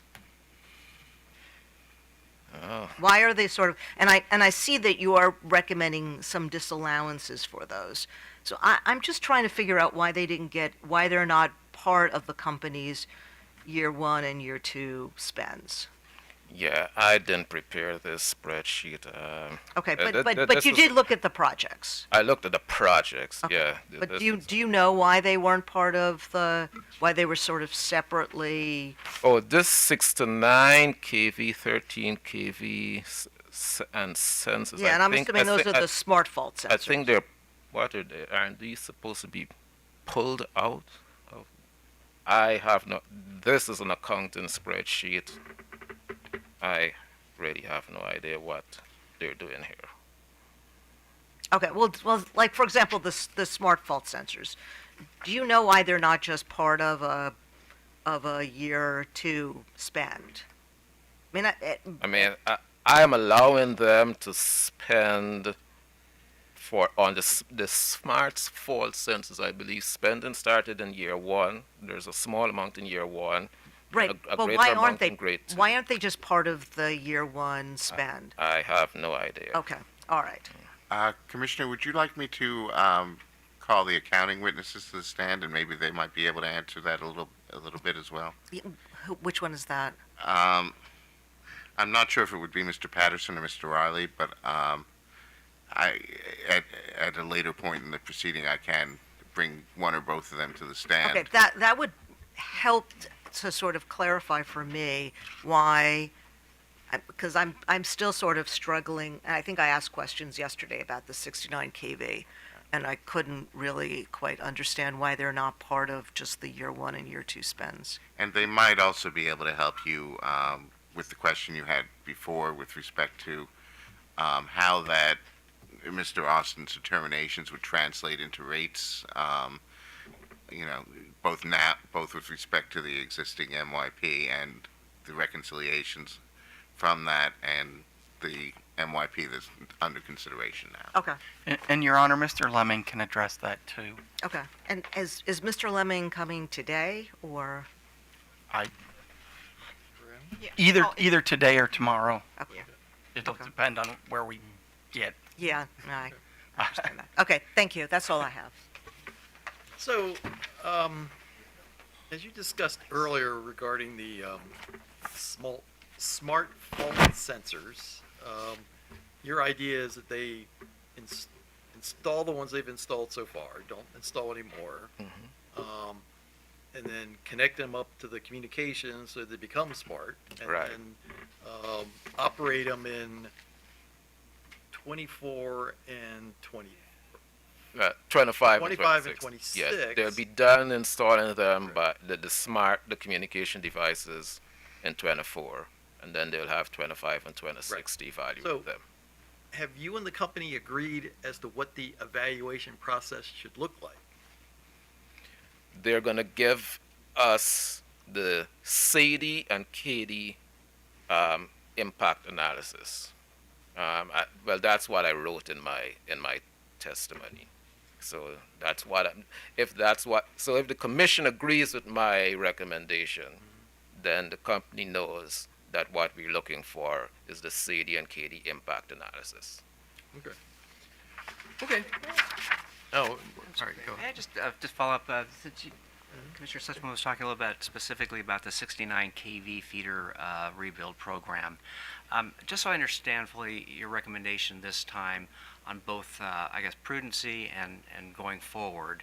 Am I correct that in case 89868, the last MYP, the last Pepco MYP, you recommended against the 69 kV rebuild program, correct? Yes. Okay. I think in our order we did, I guess, partially acknowledge your concerns, and we set a budget.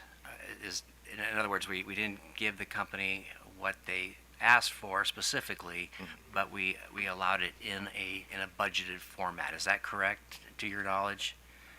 To my knowledge, you expressed concerns about the project, and you cited many of my arguments. Right, okay. The company did engage in MYP 1, years 1 and 2, which we're talking about in that program, correct? They did some rebuilds. Did you do any specific, look back in your prudency review of the company's performance in those programs? The 69 kV rebuild? So we recommended that they be allowed to complete the one that they started. Okay. And that's what they did. In I think year 1, they had some spending on the one rebuild that they had started. Just one, okay. Yeah. All right, so despite your recommendation, you did review, have a chance, and you were satisfied, at least at this point, that the company's doing okay, but you're still recommending that we not allow this program in an MYP. Only because it's from all the data that we have, it doesn't really provide any benefits. It's more of a resiliency project, and we staff don't have the metrics to measure how well a resiliency project is performing. Okay. So, but you're still okay with what the company has done in year 1 and 2 of this MYP in this 69 kV program, that otherwise you don't want us to proceed any further in? Correct. Okay, thank you. Thank you, Mr. Chair. Okay, thank you very much. Thank you. So let me ask a question. Mr. Efron, is he only available at 2 o'clock or available starting at 2 o'clock? Thanks, Roger. So Mr. Efron's flight gets in at 12:55, and we've asked him to come straight to the hearing room. Oh, I see. So he's actually going to be here in person. Yes. I thought we were doing him virtually, but we changed that, huh? Okay. All right. Well, in that case, never mind.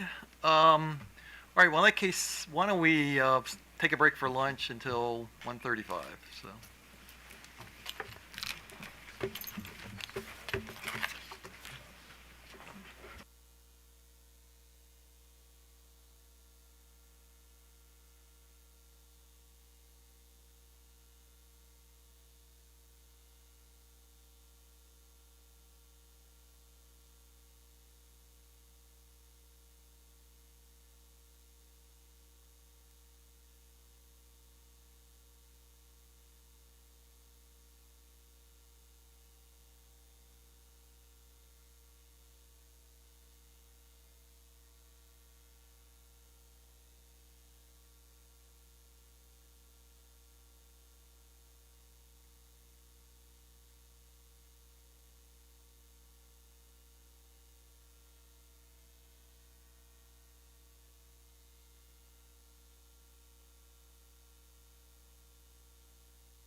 Okay, back on the record for 9702, Mr. Spivak.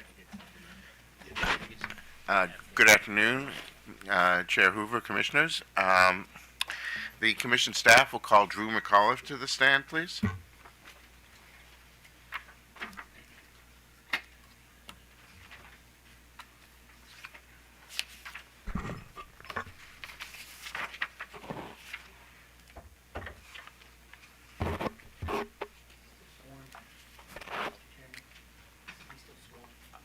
No, he hasn't been. He hasn't taken the So stand he has to yet. be sworn in, yeah. So. I do.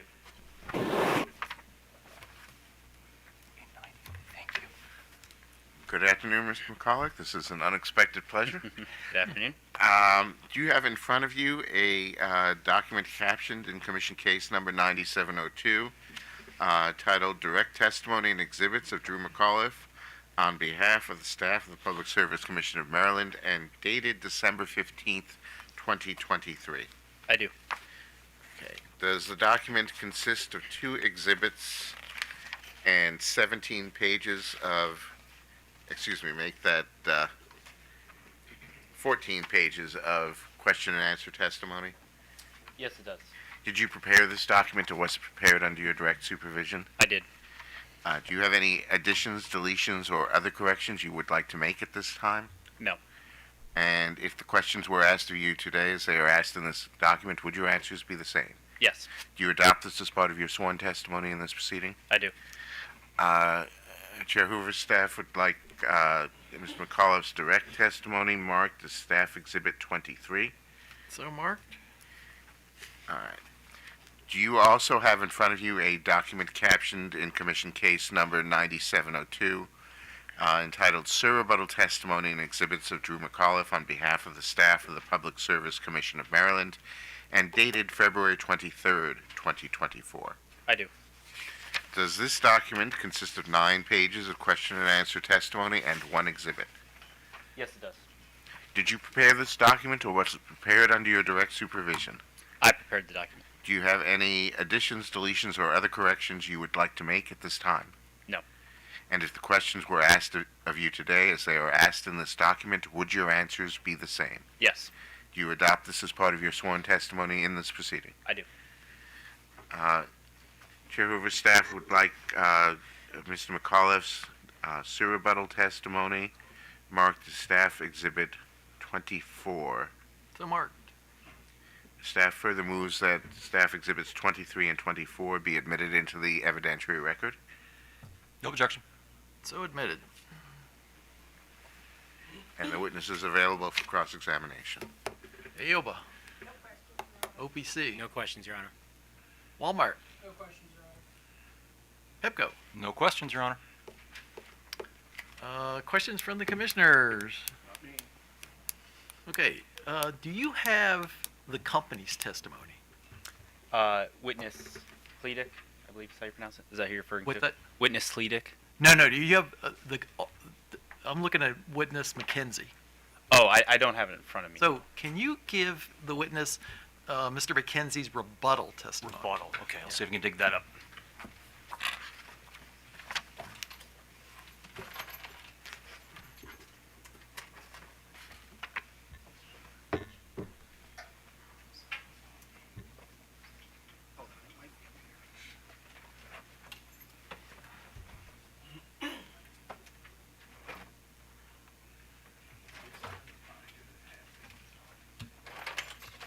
I know we have it in somewhere. Okay.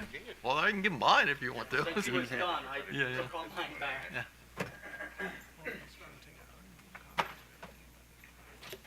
Okay, that's fine.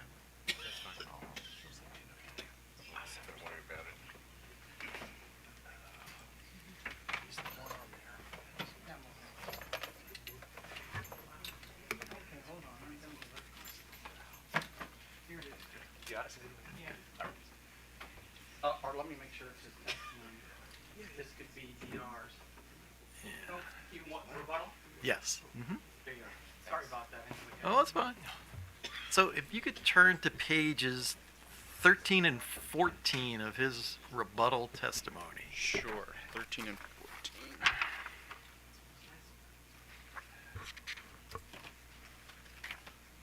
I believe this is just making sure it's rebuttal. Yeah, right. 13 to 14. Yep. Right, yeah. So starting with question 21 and then running over on. So there's a number of quotes from rating agencies that he includes in his testimony. And in particular, on page 14, there's a block quote there commenting on a decision that we made in a case in December, which I'm assuming is the Baltimore Gas and Electric rate case, and commenting on the ROE recommendation that we adopted, which, if I remember right, was pretty close to your number.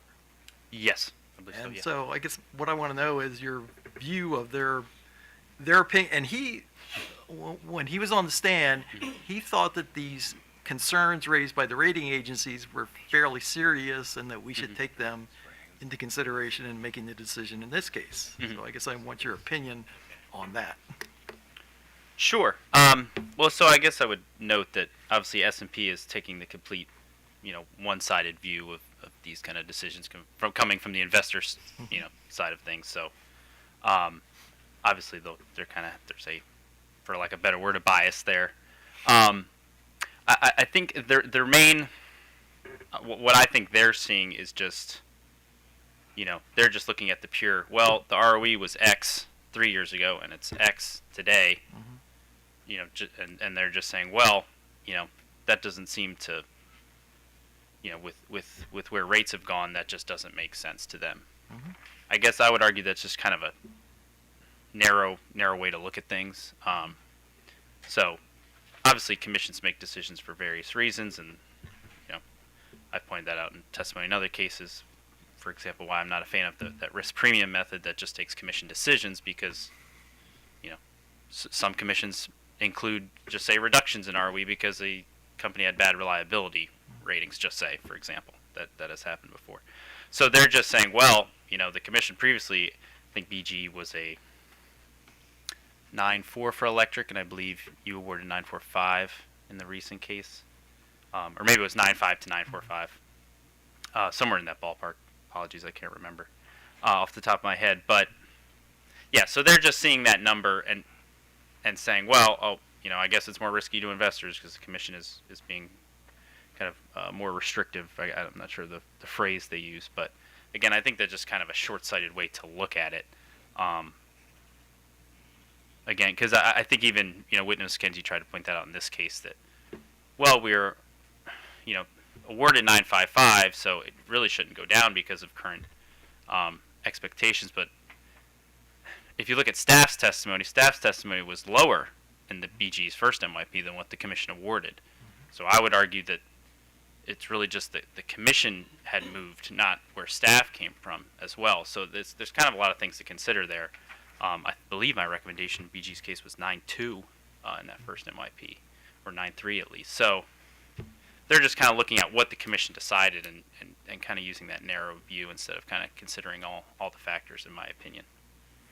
Okay, and so the second issue was this concern about where interest rates are now compared to what they were when we decided Pepco's first multi-year case. And his view was that, again, because they've gone up significantly, we should consider that as part of our decision in determining rate return on equities. And then yesterday, Mr. Tim Oliver had a opposite view about how much we should consider the interest rate situation now as compared to a couple of years ago. So what's your take on how we should evaluate the higher level of interest rates compared to what was in place a couple of years ago?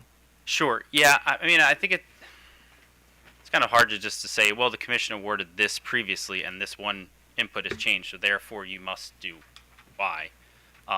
So again, I'll point out staff was below what the commission awarded in Pepco's first MYP. So I'm not saying the commission should have necessarily taken all of staff's recommendations, but just say they took staff's previous recommendation. Then, according to S&P, it would make more sense to award staff's current recommendation because there would be a slight increase, and they wouldn't see it moving in a different direction. But obviously, commissions change, factors change in what they're considering, and again, all the models consider interest rates. So the discounted cash flow model may not include a direct variable for interest rates. It does have stock prices, which should include all variables, all information any investor has available to them. And it's well noted that utility stocks move or react to where interest rates are, because they're considered a bond proxy. You may have heard that phrase before. So investors are constantly taking that into account, and you run the models, and they produce the results they produce. So I would say it's already kind of considered in there, and just to say, because one thing happened that there must be a change, I think is again a little kind of narrow-sighted there. We run the models for a reason. Okay, that works for me. So, anybody else? All right, well, thank you very much. Sure. Thank you. All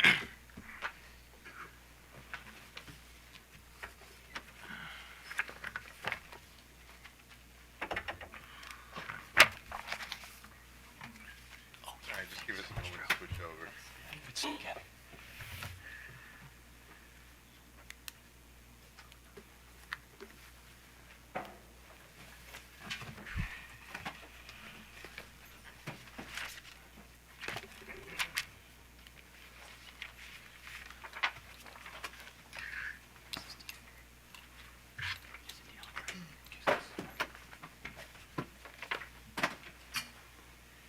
Staff calls Mark Riley to the stand.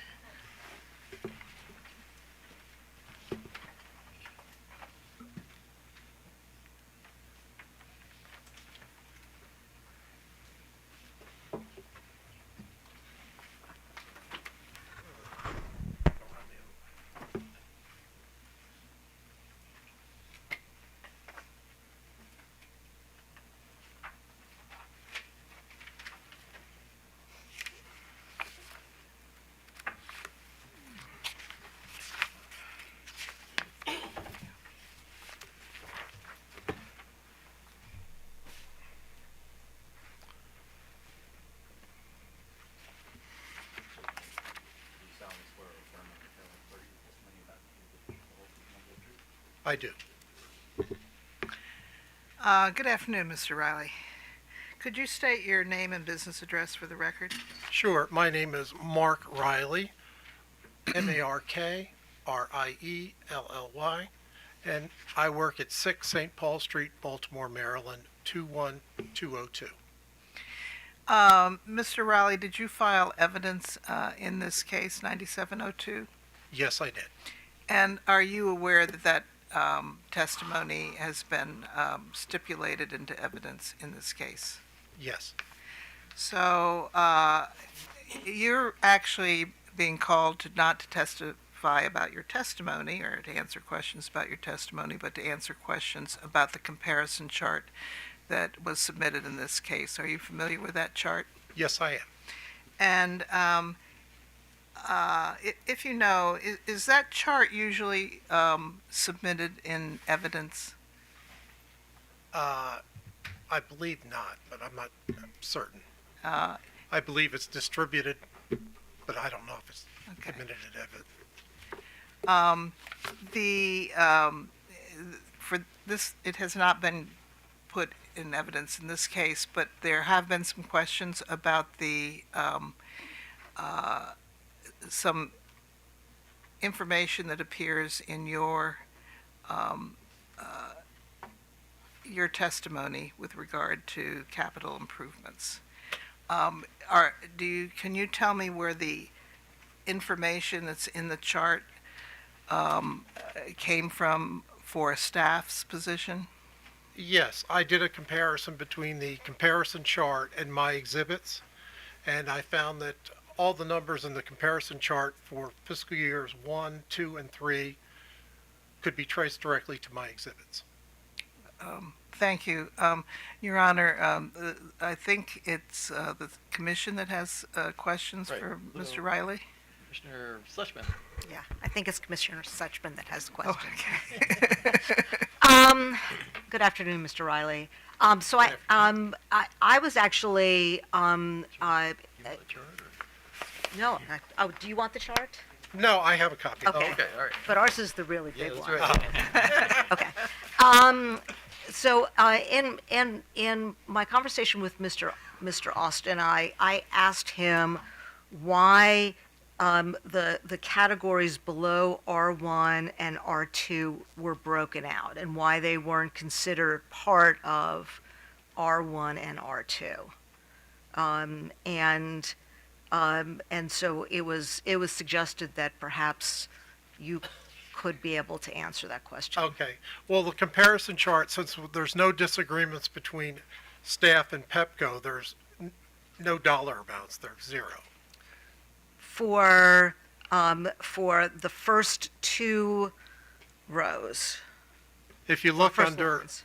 For if you RY1 and 2 reconciliation and 69 kV, 13 kV in the sensors, there is no distinction between Pepco and staff. But then customer operations IT, capital grid projects, and 13 kV projects, staff is recommending some disallowances according to Yes. this chart. So I was trying to figure out why those were, I mean, I'm assuming the spends, did the spends occur in years 1 and 2 of the first MYP? yes. You have to go to my surrebuttal exhibit MR4 and MR4A for customer operations IT. Okay, so I'd have to go to your testimony. Right. My surrebuttal exhibit MR4 and surrebuttal exhibit MR4A. Okay, let me Then go to page 4A first. Okay.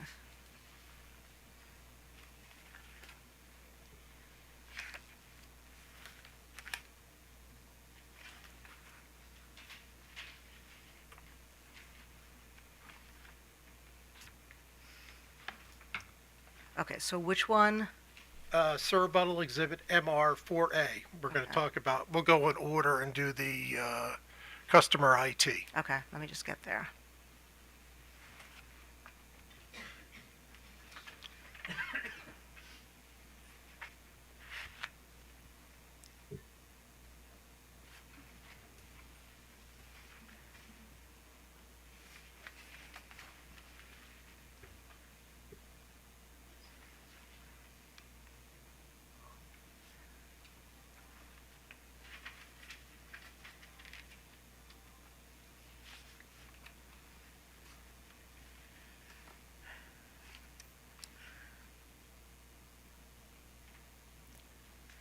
Okay, so I'm at 4A. Okay.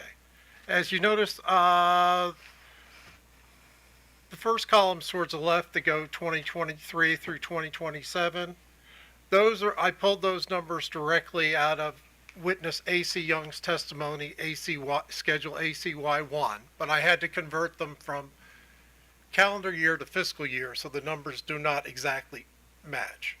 But the reason, and then if you move over to the right side, I have the amount disallowed by staff, and the reason we disallowed them, it says the in-service date is multiple/various, whereas the one underneath is December 27. Okay. And then you move over to the column that says plant in service, 2025. Mm-hmm. And the first row, we have 510 followed by 1,222 followed by 1,968. That's because they're described as multiple/various in-service dates. Okay. Whereas December 27 has nothing for plant in service because this plant in service date ends March 31, 2027, the far right column. Okay, but in each of those project years, the spends only begin in 2024. Is that so? That's why they wouldn't have been in years 1 and 2, which would be 2022 and 2023. Is that? Well, 2023 is a bridge year, and 2024 is a bridge year. Okay. Okay. So then going back to this, the reason why none of those other projects are in RY1 and 2 is because the spends did not occur in the rest of those projects did not occur in either of those years. Correct. The Okay. year one and year two reconciliations are only going to be 22 and 23. Okay. And we had no disagreement between staff and Pepco on any of the issues. The major issue was Livingston Road, and we both came into agreement that it would be dropped from the Okay. All right. revenue requirement. All right. Well, thank you. That clarifies it for me. Okay. Oh, Commissioner Barbie. Yeah, thank you. Just a curious thing. I noticed that the conversion factor for staff is slightly lower than for Pepco and OPC. 1.42210 as opposed to 1.4. I was just curious why that was. What tends to happen when Pepco filed their testimony, the amount that we charge the Pepco for every July 1, there's a surcharge we charge Pepco that they're supposed to be applying to their bills, and it changes, and they submitted their testimony before July 1. So that's why their rate conversion factor would be different. Okay. I mean, it's not It's off a by much, but component. yeah. Yeah, okay. Anything else? Nope, I'm good. Okay, thank you very much. All right, thank you.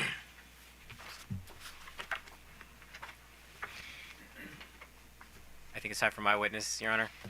I call David Efron to the stand, please.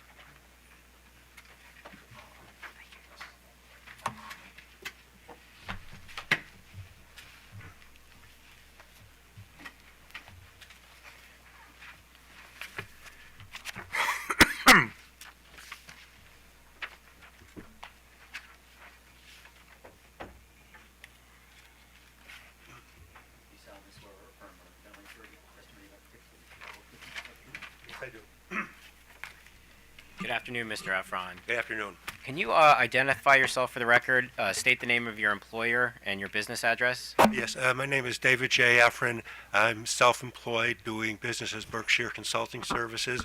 My address is 12 Pond Path, Northampton, New Hampshire.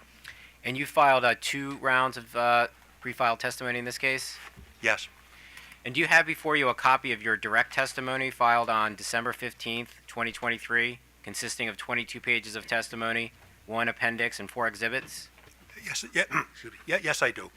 Your Honor, I would like to have Mr. Efron's direct testimony marked as OPC Exhibit 38. So marked. And Mr. Efron, do you also have a copy of in front of you of your surrebuttal testimony filed on February 23rd, 2024, consisting of 13 pages of testimony and 4 exhibits? Yes, I do. And, Your Honor, I would like to mark Mr. Efron's surrebuttal testimony as OPC Exhibit 39. So marked. Mr. Efron, were both of these testimonies prepared by you or under your supervision? Yes, they were. Do you have any corrections to make to either of these testimonies? I do not. If I asked you the questions included in these testimonies, would your answers be the same or similar? Yes, they would. And do you adopt these testimonies as your sworn testimonies in this case? Yes, I do. Your Honor, at this time, I would like to move OPC Exhibits 38 and 39 into evidence. So moved. And thank you, Your Honor. Mr. Efron is now available for questioning. Aoba? Walmart. No questions, Your Honor. Pepco. Just a few, Your Honor. Good afternoon, Mr. Efron. Good afternoon. First things first, how's the flight? I got in half an hour early, so better than good. We definitely appreciate you coming here in person. I'll Thank try and make this as quick as possible. Thank you. Let's start at a high level. I'm assuming you've been following the hearings in this proceeding? Not 100%, but yes, I've been monitoring the testimony. Okay, but are you aware that there have been questions from the commission regarding what information is and is not in the record in this proceeding regarding a historic test year? I've heard questions of a general nature as to that matter, yes. Okay, and I believe that you prepared a bench data request that was previously been marked as OPC Exhibit 35 that addresses that matter? 34. Is it? Oh, my apologies, 34. I helped draft the response to those data requests. Okay. I didn't prepare the requests myself. Okay, understood. Are you familiar with the minimum filing requirements that were adopted by the Commission in order number 89482 for multi-year rate plans? I'm generally familiar with those requirements. Okay, okay. And well, have you reviewed the minimum filing requirements, at least in terms of as it pertains to revenue requirements? Yes. Okay. And have you reviewed the company's MYP filing in this proceeding? Is that correct? Yes. Okay. And would you agree with me that the company complied with all parts of the minimum filing requirements, at least as far as the revenue requirement information is concerned? I didn't do an analysis of that sort. I can't cite to you any omissions that they made, but I didn't analyze the company's submission as to whether it was complete or not. I took what I had and I reviewed that. Okay, okay. Well, let me ask you this, Mr. Efron. If did the Office of People's Counsel, to your knowledge, did they file a motion to dismiss Pepco's application on grounds that it did not comply with the Commission's minimum filing requirements? That'd probably be better directed to the OPC attorney. I don't recall having seen anything. Okay, so you're not aware of one. Is that correct? Nothing came to my attention. Okay, okay, that's fine. Could you please turn to page 4 of your direct testimony?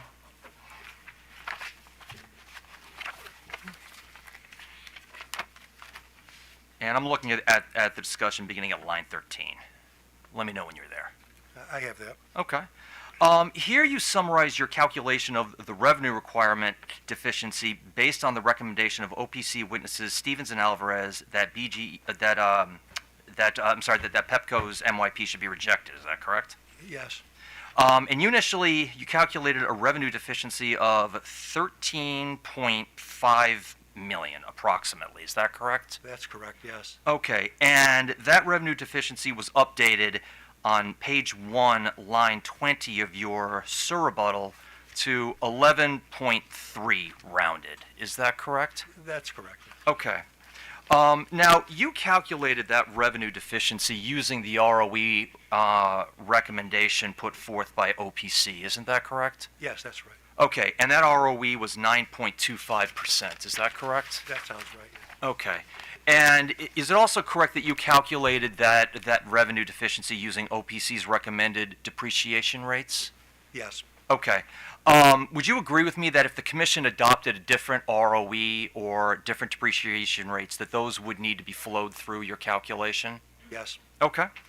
Now, you were a revenue requirement witness for the Office of People's Counsel in the Baltimore Gas and Electric MYP proceeding, case number 9692, correct? Yes. Okay, and you filed both direct and surrebuttal testimony in that proceeding. Is that correct? Yes, that's right. Okay. Your Honor, I'd like to have an exhibit marked.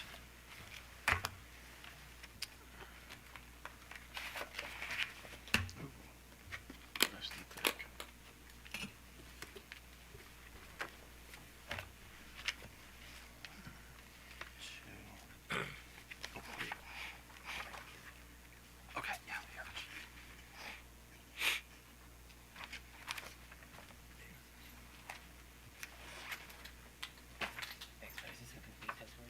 I have the complete testimony. Okay. Just wanted to check.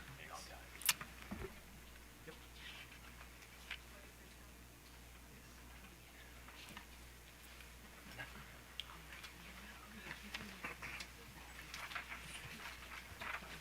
Okay, that'd be great.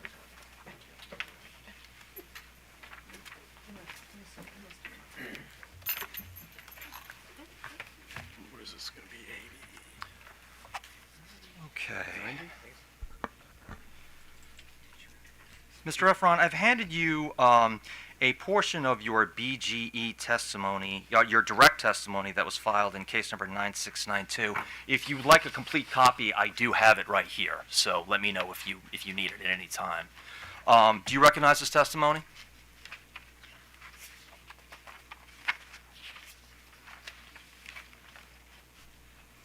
It's pages from the corrected direct testimony in case number 9692. Okay, okay. Your Honor, I'd like to have this marked as Pepco Exhibit number 90, I believe we're up to. Yes. Okay. And if you could please turn to the second page, Mr. Efron, that would be page 4. And the discussion beginning at line 10. Let me know when you're there. I have that. Okay. Now, Mr. Efron, I compared this portion of your testimony where, actually, let me back up. This is the portion of your testimony where you are making your recommendation in the BGE proceeding for a revenue requirement without a multi-year rate plan. Is that correct? It appears to be. Okay. And I compared this portion of your testimony to the testimony that you filed in your direct testimony that you filed in this proceeding, and they are pretty much the same word for word. Is that a fair characterization? They're probably similar. I didn't go back and see if it was exactly the same word for word. But Okay. Probably similar. Okay. So is it fair to say that the method that you use to derive your, what we'll call your without MRP revenue requirement in the BGE proceeding is essentially the same method that you used in this proceeding? Yes, we aim to be consistent. Okay. Thank you. Your Honor, I would ask that Pepco Exhibit number 90 be admitted into the evidentiary record. So, No objection. so admitted. And I'd like to get another exhibit marked, Your Honor.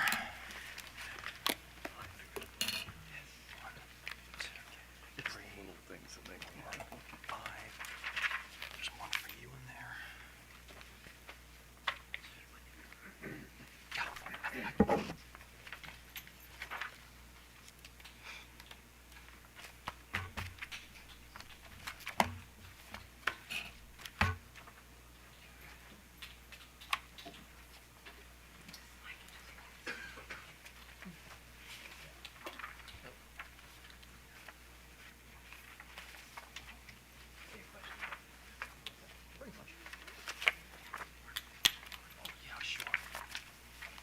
Okay.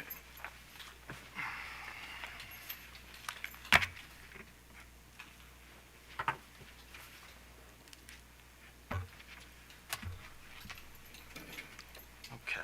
Mr. Efron, I've handed you what, well, Your Honor, I'd like to mark this as Pepco Exhibit number 91. So marked. Okay. Mr. Efron, I've handed you a portion of the surrebuttal testimony that you filed in the Baltimore Gas and Electric case number 9692. Once again, I do have a complete copy if you would like it. But is this a portion of your surrebuttal testimony where you respond to concerns that were expressed about your without MRP calculation? Concerns expressed by Baltimore Gas and Electric Company, yes. Correct. Okay. Okay. Once again, some similarities to the surrebuttal you filed in this proceeding? There are some similarities. I would say in this case, I expanded a bit on the basis for the test year that we chose. Gave it a little bit more color, if you will, as to why we think it's reasonable. Okay. But once again, still basically the same calculation method that you've presented in this proceeding. Is that correct? It's the same in principle, yes. Okay, thank you. Your Honor, I would ask that Pepco Exhibit number 91 be admitted into the evidentiary record. No objection. So admitted. And you took the stand in the BGE proceeding and provided oral testimony. Is that correct, Mr. Efron? Yes. Okay. And you answered some questions about your, again, calling it without MRP revenue requirement proposal? Yes. Okay. Your Honor, I'd like to get one more exhibit marked.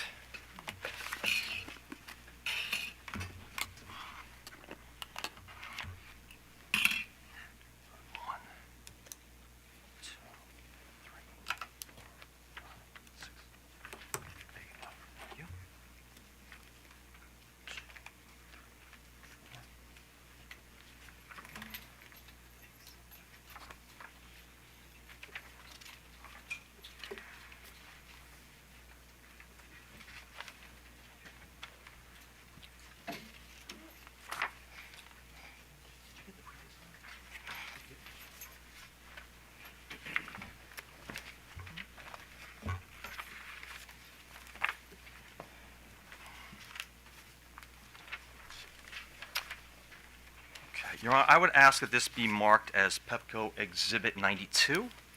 So marked. And Mr. Efron, I've handed you a portion of the transcript from September 6th, 2023, when you took the stand in the Baltimore Gas and Electric case. Do you recognize this as your oral testimony from that proceeding? Seems to be, yes. Okay. And if you need it, I do have a complete copy of the transcript from that day, so let me know if you do need it. So here you're responding to questions about your without MRP revenue requirement proposal. Is that correct? Yes, that is included in here. I have to review it to see if there's other subject matters that were addressed here as well, but that was part of what came up during my testimony on the stand that Okay. day. And if you'll look through, you'll note that you answered some questions from the commissioners about your, once again calling it without MRP revenue requirement proposal? Yes. Okay, so is it fair to say that the commission was aware of your proposal in case number 9692? Yes. Okay. Okay, so, and then, but isn't it correct that they declined to adopt it in that proceeding in the order they issued in December of last year? I think the order can speak for itself, but it's my understanding that the commission did not adopt our offering up proposal. It's also my understanding that the People's Counsel Office has requested reconsideration of that order. Mm-hmm. Okay. Your Honor, I would ask that Pepco Exhibit number 92 be admitted into the evidentiary record. No objections. So admitted. And that's all I have for you, Mr. Efron. I really appreciate it. Thank you very much. Thank you. So, any redirect? I have a. Oh, actually, I forgot, yeah. Go Good right ahead. afternoon, Mr. Efron. Good afternoon. Mr. Efron, do I understand that you participated in developing bench request response for OPC 1 and 2? Yes, I helped draft those two responses, yes. And I just have a couple of questions and then maybe something a little bit more. In the first paragraph, you say with plant as of March 31, and by that you mean with the year ending March 31, correct? 2004. Actually, the plant is as of a point in time. It's not for the year ending there. It is planned as of March 31st, 2024. And I think that's an important distinction. Okay. I did not take an average balance for the 12-month period ending March 31st, 2024. It's the plant as of March 31st, 2024. So if when I read this, I thought the word on, that would be correct? Instead The value of as of, the value of the plant on. on March, yeah, instead of as of, you could Okay. have used So it would include on. completed and incomplete plant. And is this only plant? Maybe I need to. Maybe, let me ask a different way. Is this plant in service? This is plant in service. Okay, thank you.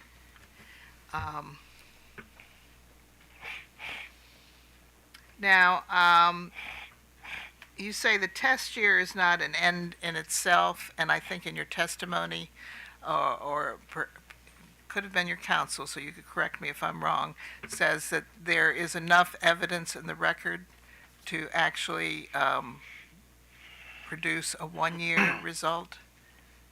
I'm not sure what the question is. That there's enough evidence in the record to support my recommendation. When you say a one-year result, I'm not sure what Okay. you're getting at. So your recommendation is that there be a one-year plan, 1 year, that there be a historical one-year plan. Is that correct?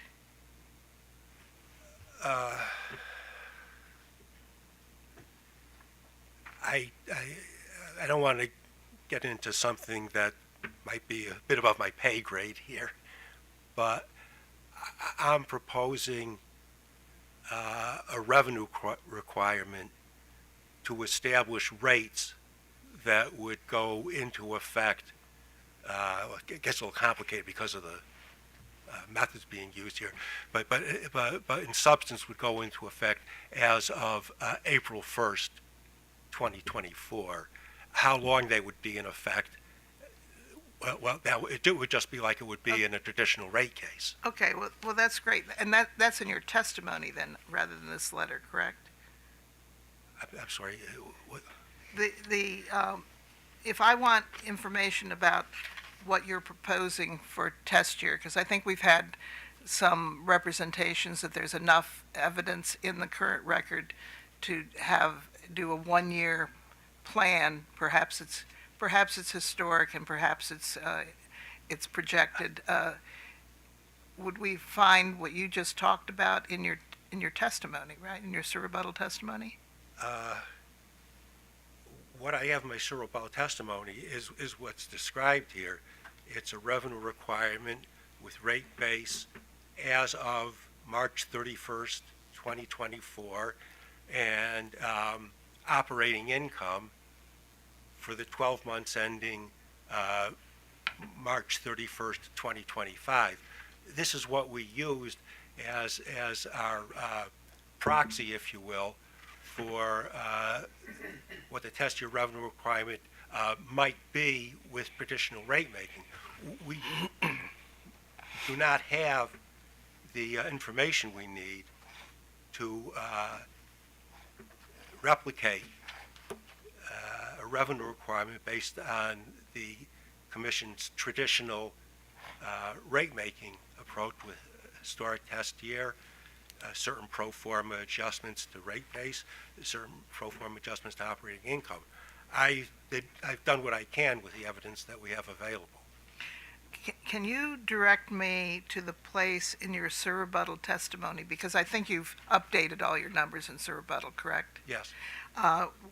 To where I would look to find what you're recommending in this case if the commission were to adopt a single year?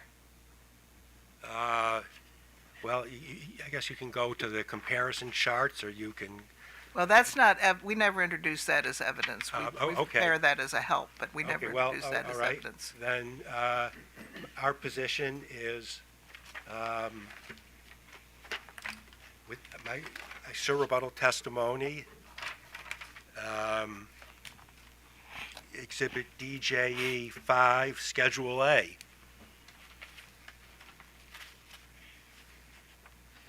And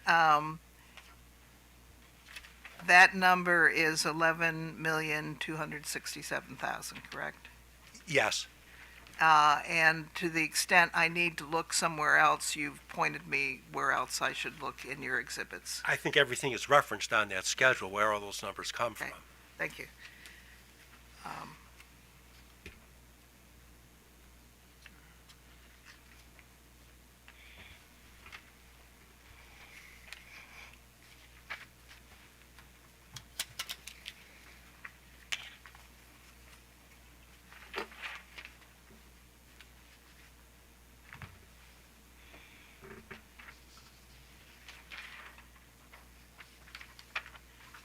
And just so I understand, is it fair to say that that is your recommendation in this case? I recognize you've done a 3-year and you've done projections and other things, but if you had to make just one proposal in this case, would that be it?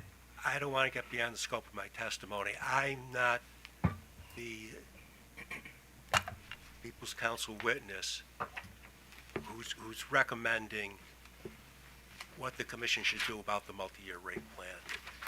What I've done is calculate what the revenue deficiency would be if the commission does not adopt the multi-year rate plan.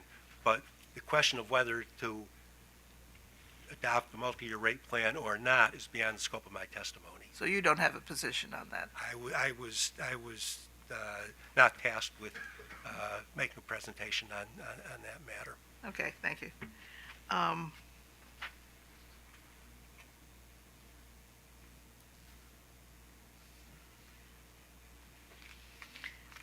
But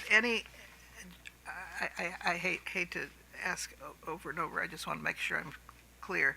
And any place in the record where someone represents that in your testimony I can find sufficient data for a 1-year case, I should look to the exhibit that you pointed me to in your Yes. rebuttal testimony. Yes. Thank you.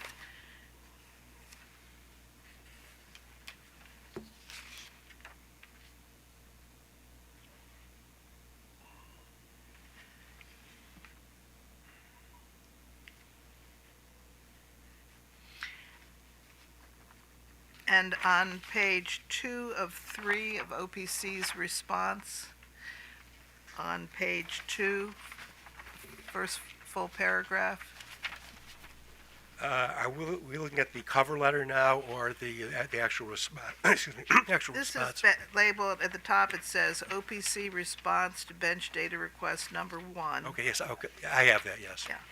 Yeah. Would the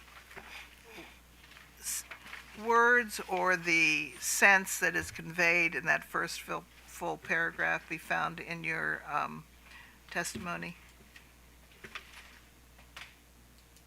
I believe the explanation here is similar to what's in my testimony. Thank you.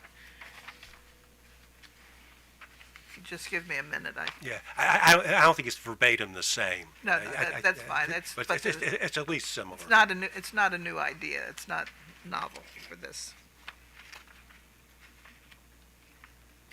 Are there if the commission were to adopt your 1-year recommendation, are there decisions the commission should make in this case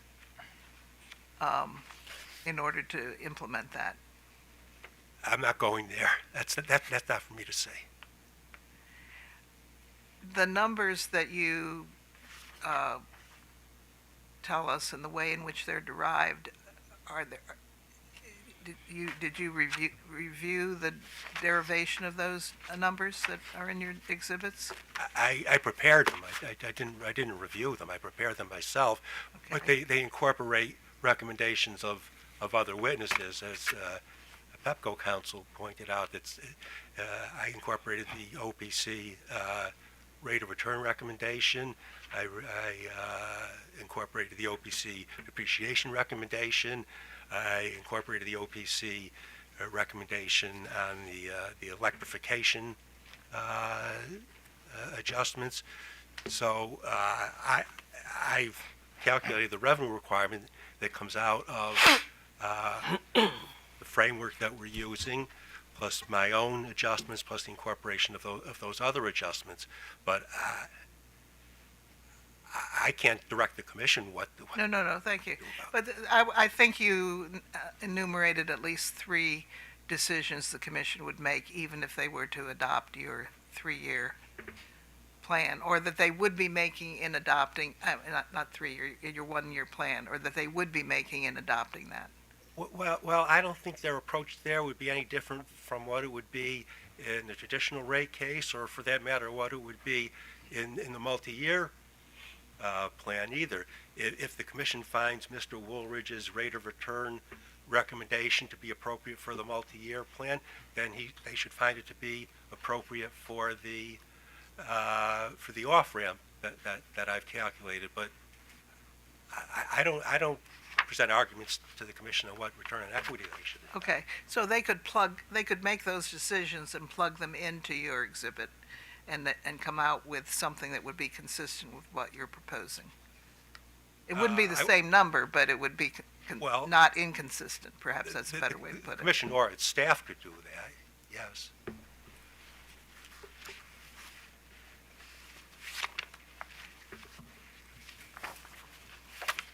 And if the commission were to adopt a 1-year proposal,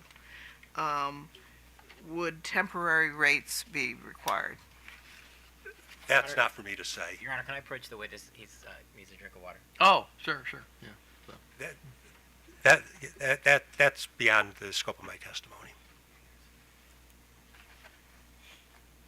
Well, when you were thinking about whether it should be 3 years or 1 year. That was you, right? No, Mr. Alvarez was the witness who's recommending that the multi-year rate plan be discontinued. That's not my recommendation. I calculated what the revenue requirement would be if the commission should adopt Mr. Alvarez's recommendation and determine that the rate should be based on something more akin to what they've done traditionally before the multi-year rate plan, as best I could with the information available to me in this case. Okay. So, recognizing that you don't have a position on whether it should be 3 years or 1 year, that's fair, correct? That's fair, yes. If the commission were to decide on a 1-year plan, would it be required, based on your expertise in the field, that a temporary rate also be adopted? Again, I'm sorry, that's not for me to say. I understand from what the People's Council said in a covering letter that it could be adopted, but I don't get into the ultimate determination of rates. I do the revenue requirement. How that's translated into rates is not what I do. Well, I'm just trying to figure out if the rate that's in effect right now could go on, or if there would be a requirement that there be something intermittent before these new rates, whatever they are, 1 year, 2 year, 3 year, goes into effect. The only requirement that I'm dealing with is the revenue requirement. Okay. I have no further questions, Your Honor. So, any redirect? A few brief questions, Your Honor. Mr. Efron, at a number of points during Ms. Garofalo's cross-examination, she referred to one of your proposals as a 1-year plan versus the multi-year plan. But your proposal is not a 1-year plan. Is that correct? That's correct. It is not a 1-year plan. It is a plan to establish rates, as the commission has traditionally done. It could be for 1 year. It could be for 2 years. For all I know, it could be for 10 years. But it could be for less than 1 year, for that matter. But it's not meant to be something that's going to sunset at the end of 1 year. Right. And so the way it would change is if the company came in and filed another rate case? Just like in the old days. Just like in the old days. Okay. And then I think Ms. Garofalo also asked you some questions about your position on whether the record has enough info to do enough information to do a historic test year case in the way that the commission has done historic test year cases in the past. And my question, and I think you've responded to something, you've done what you can. Is it your opinion that there is enough in the record for the commission to set a revenue requirement based on the analysis contained in your testimony? Based on the analysis contained in my testimony, yes, that's why I presented it. Great. But I don't think there's enough evidence for the commission to establish a revenue requirement based on the traditional test year that is typically used. And if I heard Mr. Lemming correctly, I don't want to put words in anybody's mouth, but I think he said it wasn't available either. But in your opinion, that the revenue requirement that would be set through your alternative method would be a reasonable proxy for what would have been set through an historic test year? Objection, that's leading. I think so, yeah.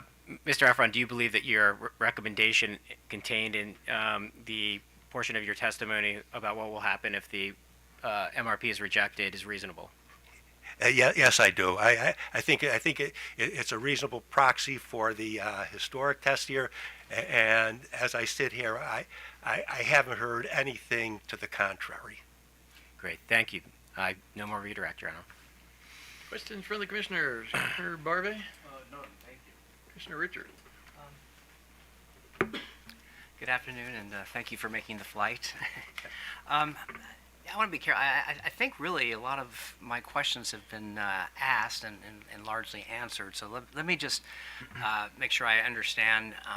At this point, you did prepare this as a bench data request, this being the OPC document. And my understanding is you did the pages that are or entitled, I guess, bench data request number 1 and bench data request number 2, but you did not prepare the memo on top, right? I was not involved in the preparation of the cover letter. That's Cover letter, that's okay. correct.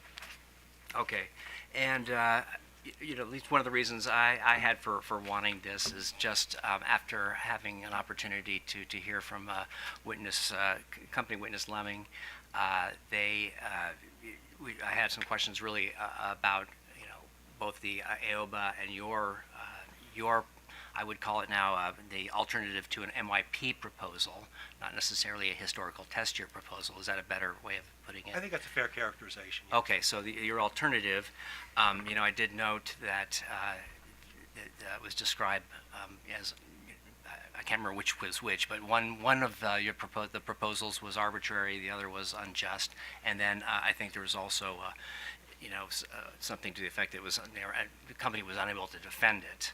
So did you have a chance to listen to the witness Lenning? Am I saying his name right? Lemming? Lemming, Your Honor. Yeah, sorry. Okay.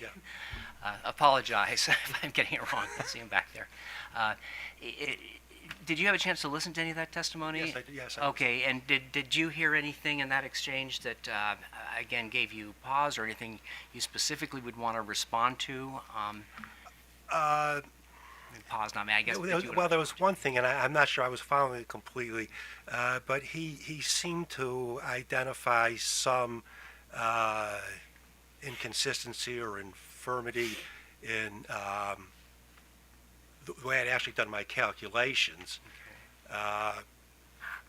And I'm not sure what he was getting at exactly there, but I didn't see anything in the way of information requests from the company, data requests that would directed at that. I didn't see anything in his rebuttal testimony that cited any problems, any technical problems with what I had done. So again, I can't really respond to that part of it. Now, one thing he did say that I think I can respond to a little bit more directly.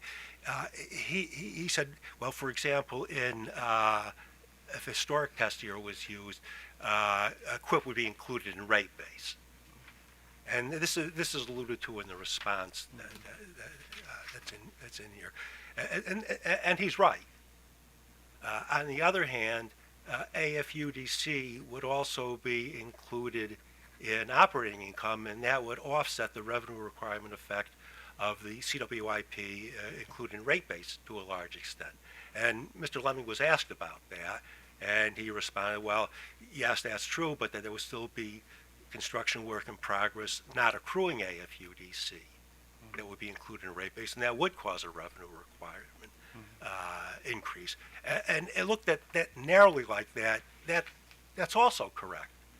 However, it's my understanding that the construction work in progress not accruing AFUDC tend to be projects that are smaller and of shorter duration.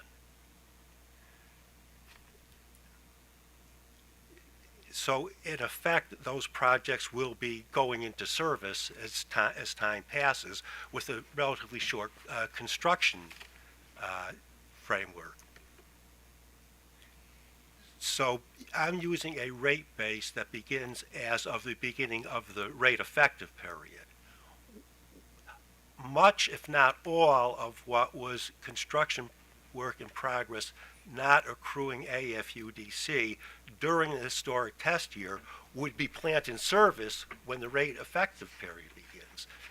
Now, it's possible that not all of it would be in service by then, and you could point to other things that go in one direction or the other. I guess the company could have pointed out, well, I've taken accumulated depreciation and accumulated deferred income taxes out at the beginning of the rate effective period, and they would be right.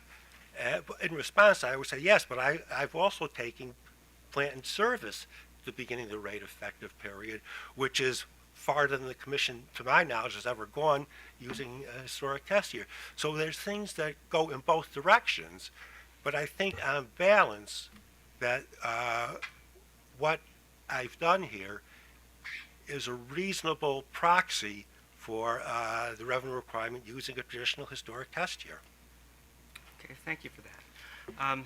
Okay, and in fact, you get into that discussion on CWIP and AFUDC in your response to data request number 1, okay?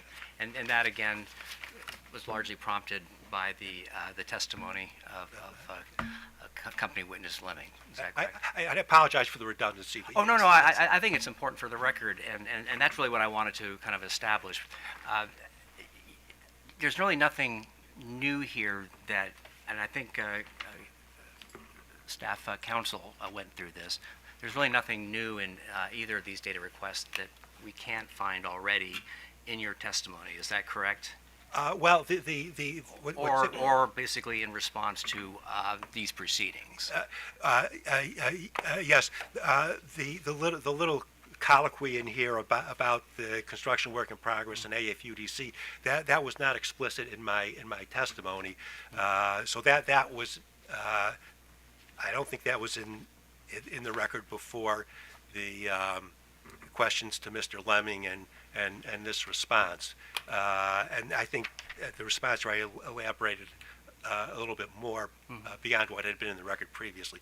But what I said now is just kind of a recap of what was in the response. Recap, and it's in response to the testimony of company witness Lemming, right? Yes. Okay.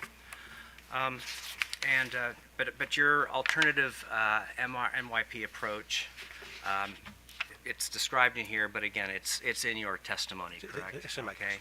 And then also, you're opining, I guess I can call it opining, but anyway, your determination that as far as if we just wanted to convert this to a historical test year, that we would not find in the record everything we need, and we would need, in fact, to go with your alternative approach. Am I interpreting that correctly? Based on, and I am opining, Okay. I think this is right now the best we can do with the information we have. If the commission were to accept the OPC off-ramp recommendation. Okay. So ultimately, either I guess we go with, as far as our decision points, an MRP. Potentially, I guess we could fashion it the way we did BGE. Your alternative MYP approach, or we would have to ask the company to provide additional data to complete the record for historical test year. Yes, and I think at this point that would almost be a whole new rate case to start from the beginning virtually. Okay, and so that's the way you think we need to do it. Just reject this MYP and then request an historical record. Yeah, well, again, the recommendation to reject the multi-year rate plans beyond the scope of my testimony. Okay. Yeah, I'm just saying, putting in the record what we think would be a reasonable revenue requirement, a basis for determining the company's revenue requirement, if that recommendation by the People's Council is accepted. Okay. And this is a completely optional question. I mean, do you have anything? Did you hear any of the AOBA testimony or anything about the approach that AOBA is as an alternative to a historic? Yeah, I have no position on that. Okay, very good. Well, thank you very much for your testimony today. Thank you, Mr. Chair. Mr. Sussman.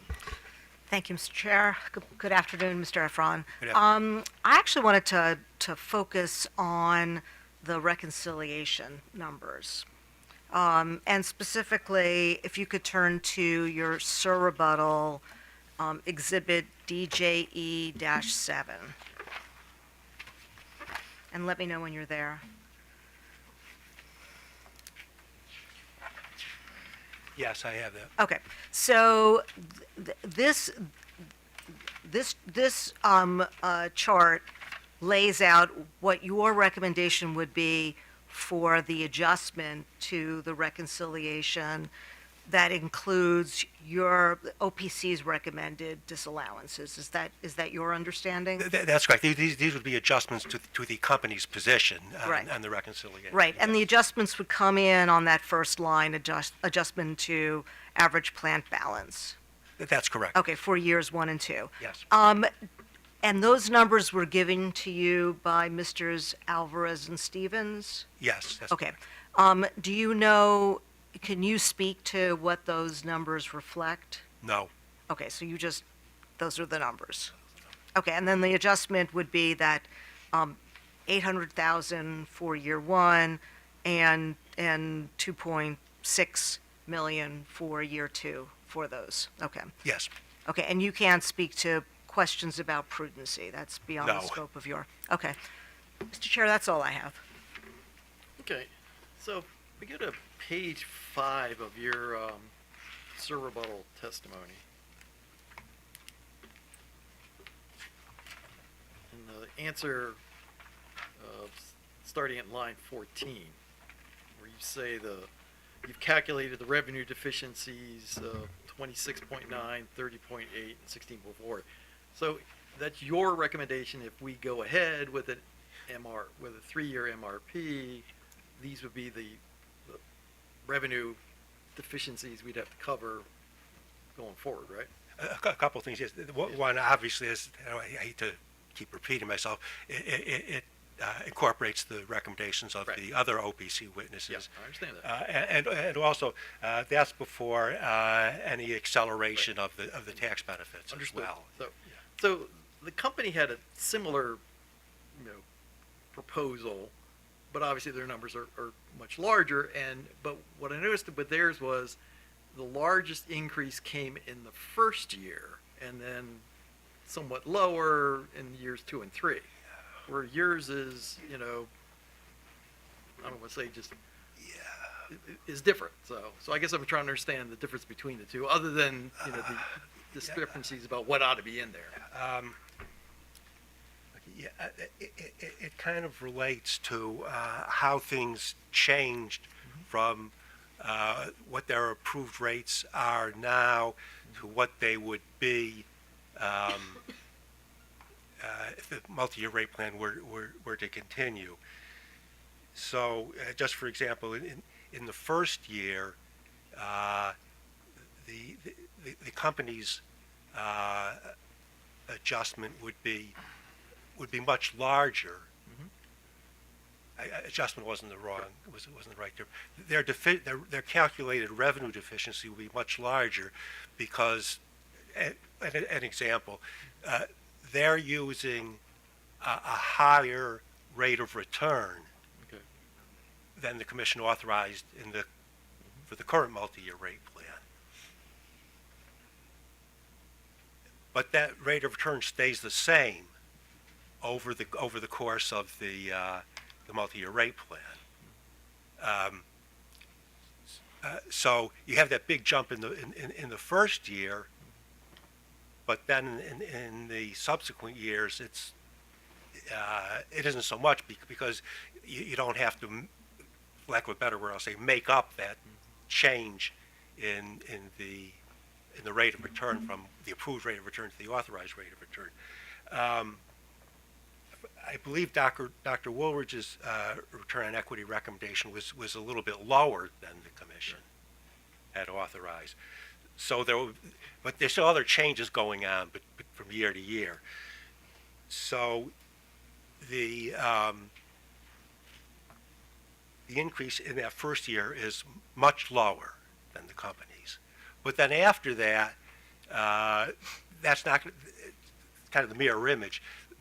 There's not going to be that decrease because the return on equity stays the same going forward.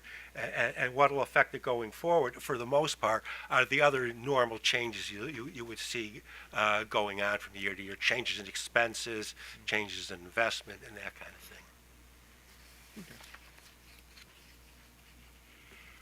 Okay, I think that's all for me. So, all right, well, thank you very much. Thank you. So, back to staff, I assume. That's OPC's last witness, right? I believe that that's correct. Right? Yes, Okay. Your Honor.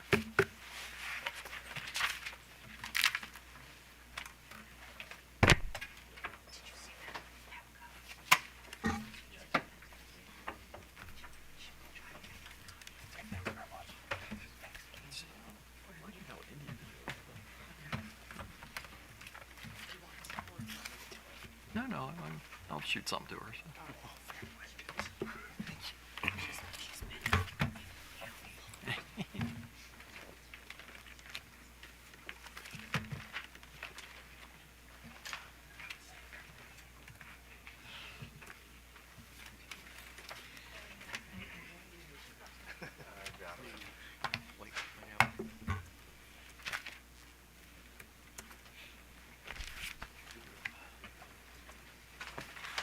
Well, I knew, I had to put bills in for, yeah, we have the list. The witness, the position was favorable, paperwork met.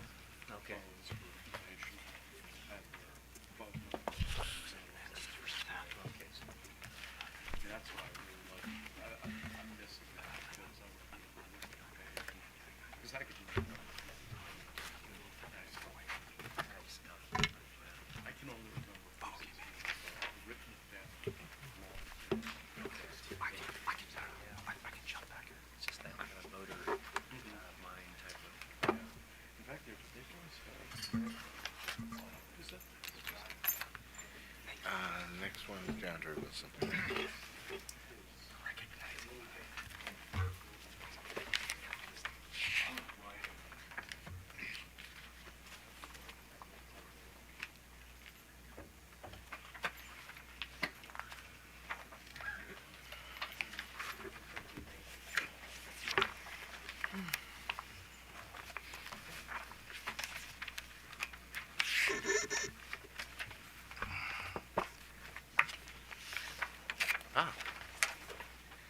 Okay.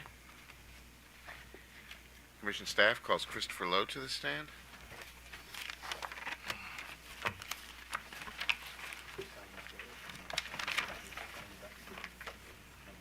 I do. Thank you. Good afternoon, Mr. Lowe. Good afternoon. Do you have in front of you a document captioned in Commission Case 9702, entitled Direct Testimony and Exhibits of Christopher Lowe on behalf of the staff of the Public Service Commission of Maryland, public version, and dated December 15th, 2023? Yes. Does the document consist of 29 pages of testimony? Yes. And, let's see, how many exhibits does it have? Sorry, but the copies I've got here don't. I believe there are two. Two exhibits. And did you prepare this document, or was it prepared under your direct supervision? I prepared. Okay. And do you have any additions, deletions, or other corrections you would like to make at this time? No, I do not. Okay. And if the questions were asked of you today, as they are asked in this document, would your answers be the same? It would.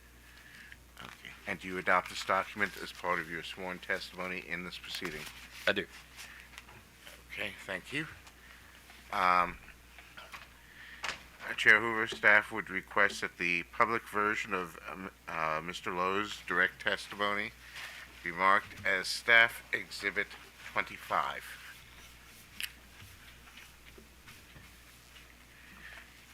All right. And Mr. Lowe, do you also have in front of you a document captioned in Commission Case 9702 entitled Direct Testimony and Exhibits of Christopher Lowe on behalf of the staff of the Public Service Commission of Maryland, confidential version, and also dated December 15th? Actually, Mr. Spivak, what we've been doing with confidential and A and B? Yeah, that's it. Yeah. So 25A. So the public version would be 25A, and this confidential version is going to be 25B. B. Yeah. Okay. Do you have the confidential version of your direct testimony in front of you? Yes. And does that also consist of 29 pages of testimony in questions and answers and 2 exhibits? That's correct. And did you also prepare this document, or was it prepared under your direct supervision? Yes, I prepared. And do you have any additions, deletions, corrections, or other changes you would like to make at this time? No, I do not. All right, we've marked that as Staff Exhibit 25B. Now,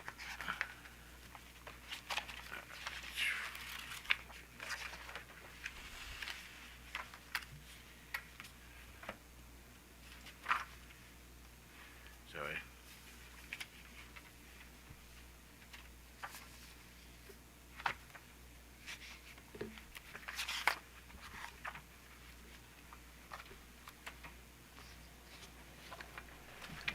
A moment here. There's a copy of his rebuttal testimony.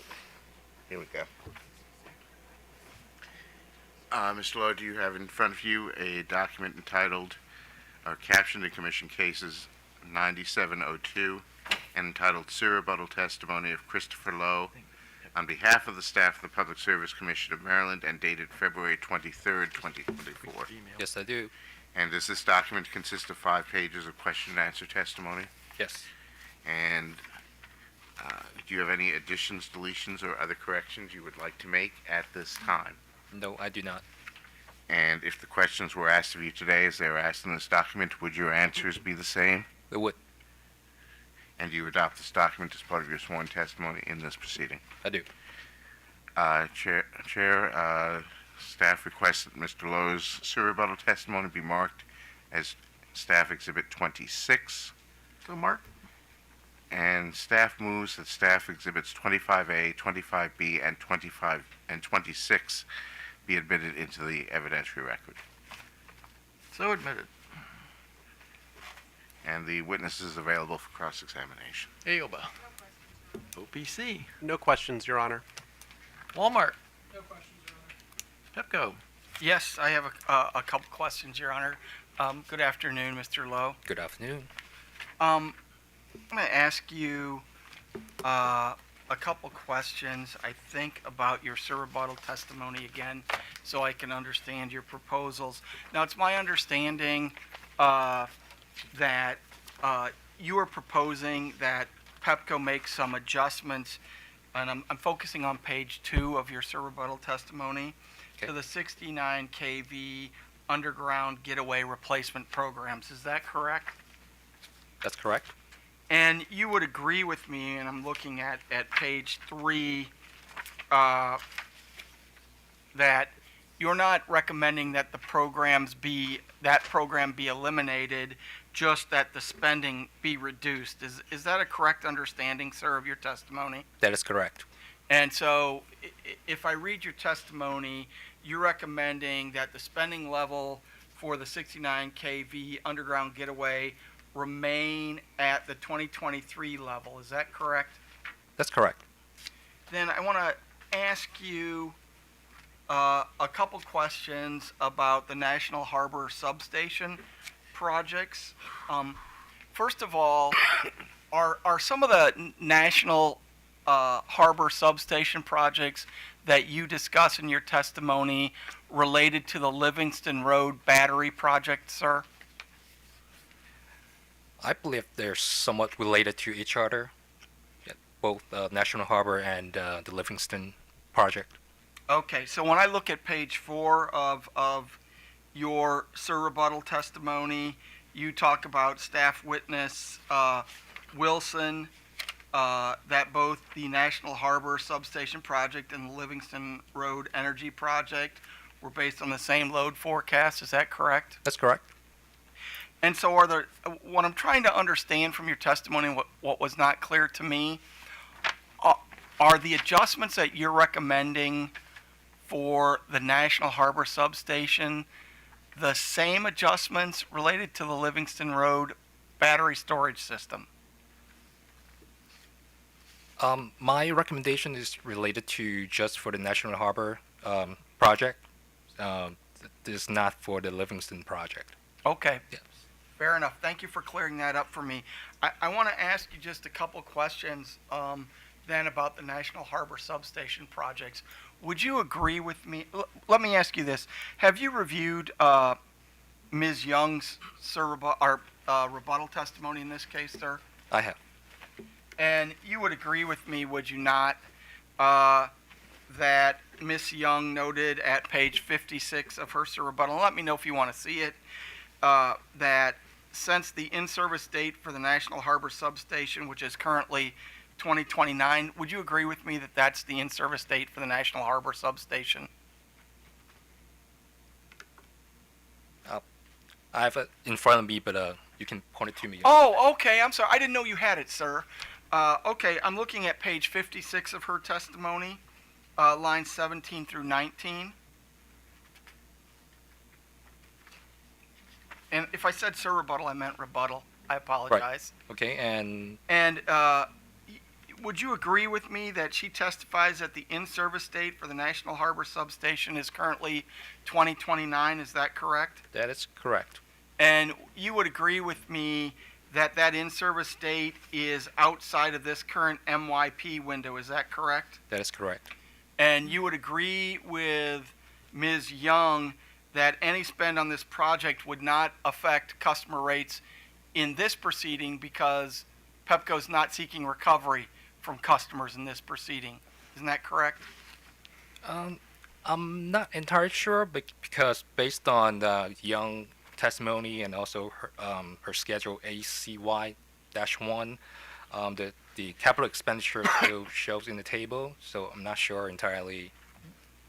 Right. The capital expenditures are shown in the table, but those capital expenditures are outside of the 2027 timeframe. Isn't that correct?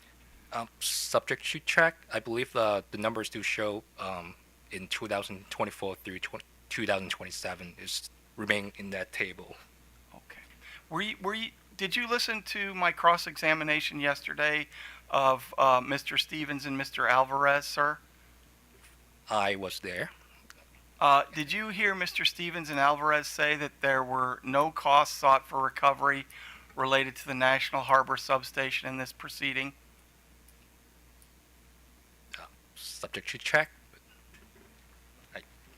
I don't recall that, but okay. The testimony was there were costs in Pepco's plan, but they were not being sought for recovery in this proceeding. Okay. All right. Now, you say at page 5 of your sir rebuttal testimony, sir, that you maintain your position that the National Harbor Substation project should not be included in rate base in this MRP filing. Is that correct? Correct. You would agree with me that Pepco's not seeking to place the National Harbor Substation project in rate base in this proceeding because the substation hasn't been built, correct? Correct. So Pepco's not assuming hypothetically that Pepco was asking for cost recovery, they would only be asking for recovery of O&M costs. Is that correct? That is correct. And so those costs wouldn't be put into rate base where they would be getting a return on and a return of. Isn't that correct? Yes, I would agree. And so your statement there at page 5, lines 1 and 2 of your sir rebuttal testimony isn't entirely correct. Isn't that right? I would agree. Yep. Yes. That's all I have, Your Honor. Thank you, Mr. Lowe. Any redirect? No redirect. Questions from the commissioners? Commissioner Barbe? Commissioner Richard? You okay? Yeah. Commissioner Schlesman? All right. Thank you very much. Thank you. Okay.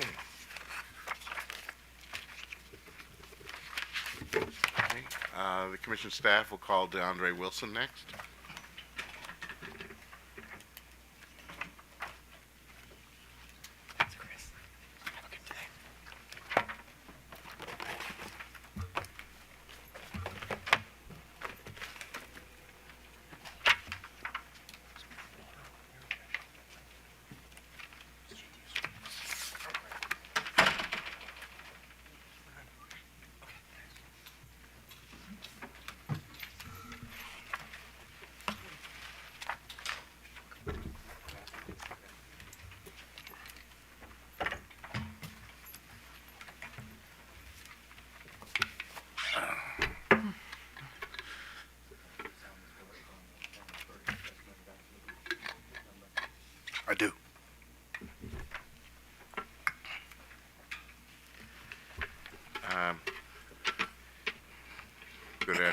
Mr. Wilson?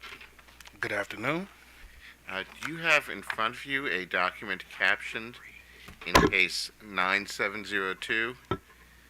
And it appears to have a typo in the title, but the title given is Draft Direct Testimony and Exhibits of DeAndre Wilson on behalf of the staff of the Public Service Commission of Maryland and dated December 15th, 2023? Yes. Okay. I'm assuming the word draft is a typo? That is a typo. Okay. Yes. Does it consist of 17 pages of question and answer testimony and 2 exhibits?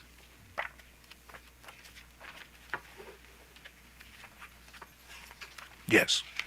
Did you prepare this document, or was it prepared under your direct supervision? Yes, I did. Do you have any additions, deletions, or other corrections you'd like to make at this time? No. If the questions were asked of you today as they were asked in this document, would your answers be the same? Yes. And do you adopt this document as part of your sworn testimony in this proceeding? Yes. Mr. Chair, staff requests that Mr. Wilson's direct testimony be marked as Staff Exhibit 27. So marked.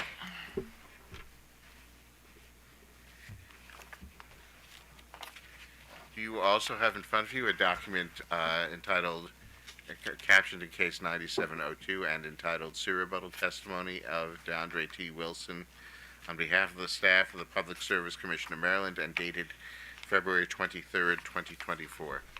Yes. And does the document consist of 4 pages of question and answer testimony and 1 exhibit? Yes. Did you prepare this document, or was it prepared under your direct supervision? Yes. Do you have any additions, deletions, or other corrections you would like to make at this time? No. And if the questions were asked of you today as they were asked in this document, would your answers be the same? Yes. Do you adopt this as part of your sworn testimony in this proceeding? Yes. Mr. Chair, staff requests that the Sue Rebuttal testimony of Mr. Wilson be marked as Staff Exhibit 28. So marked. And staff further moves that Staff Exhibits 27 and 28 be admitted into the evidentiary record. No objection. So admit. And the witness is available for cross-examination. Aoba. OPC. No questions, Your Honor. Walmart. Pepco. Very briefly. Good afternoon, Mr. Wilson. Good afternoon. Good to see you again. Good to see you. Could you please turn to page 2 of your rebuttal testimony?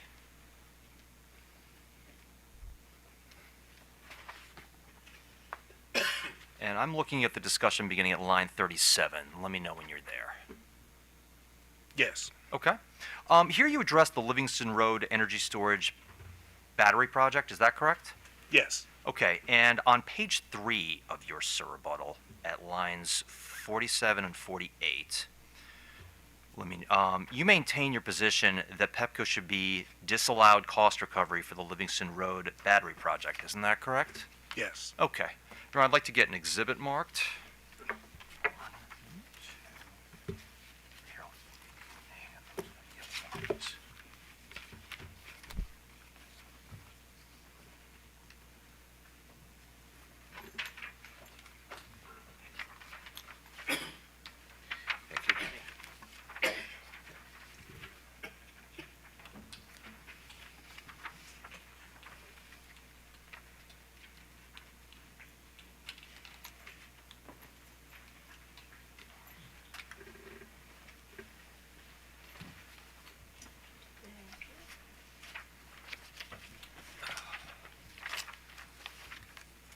Your Honor, I'd like to have this marked. I believe we're up to number 90, Pepco exhibit number 93. Wait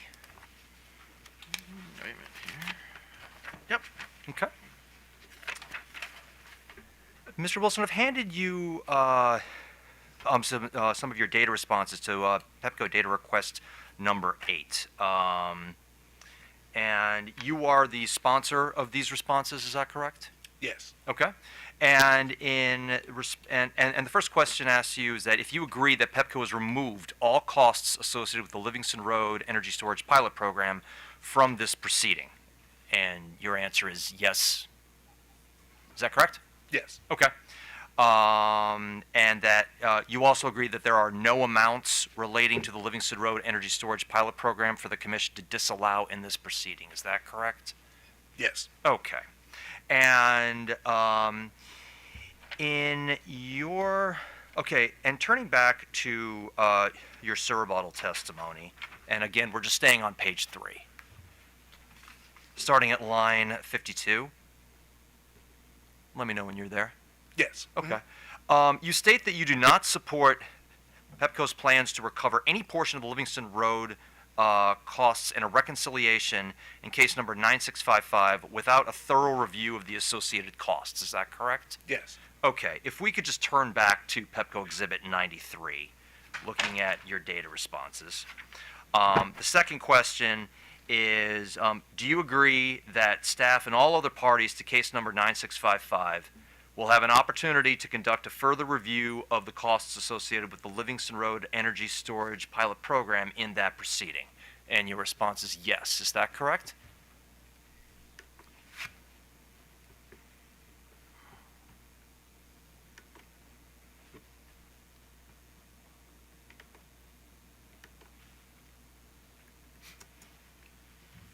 Yes.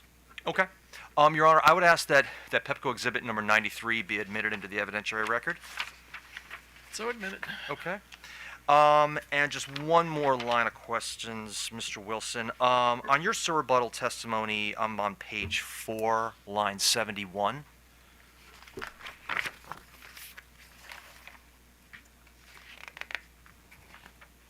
Yes. Okay. Here you maintain your recommendation to disallow the capacity expansion distribution projects. There are 3 numbers there as they relate to the National Harbor substation. Is that correct? That is correct.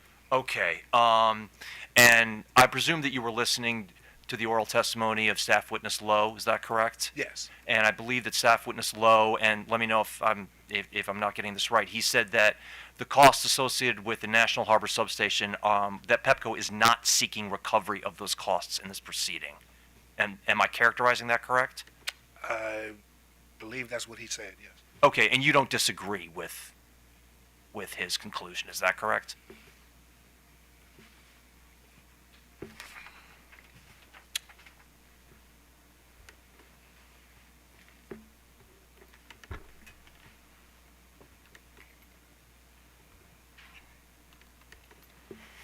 No, I don't disagree with his conclusion. Okay, all right.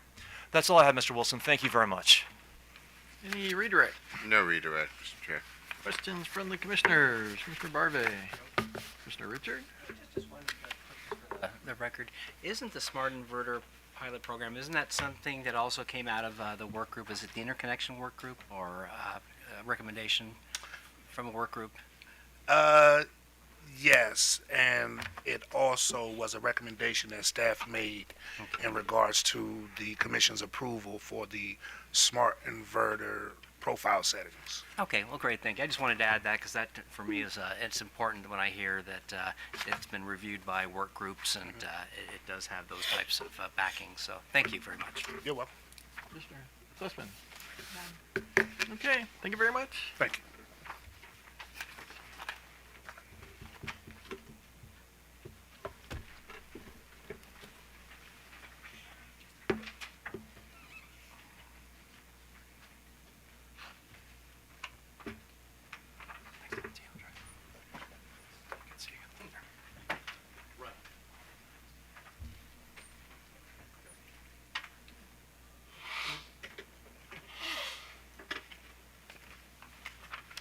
Commission and staff calls Latanja Bunch to the stand, please.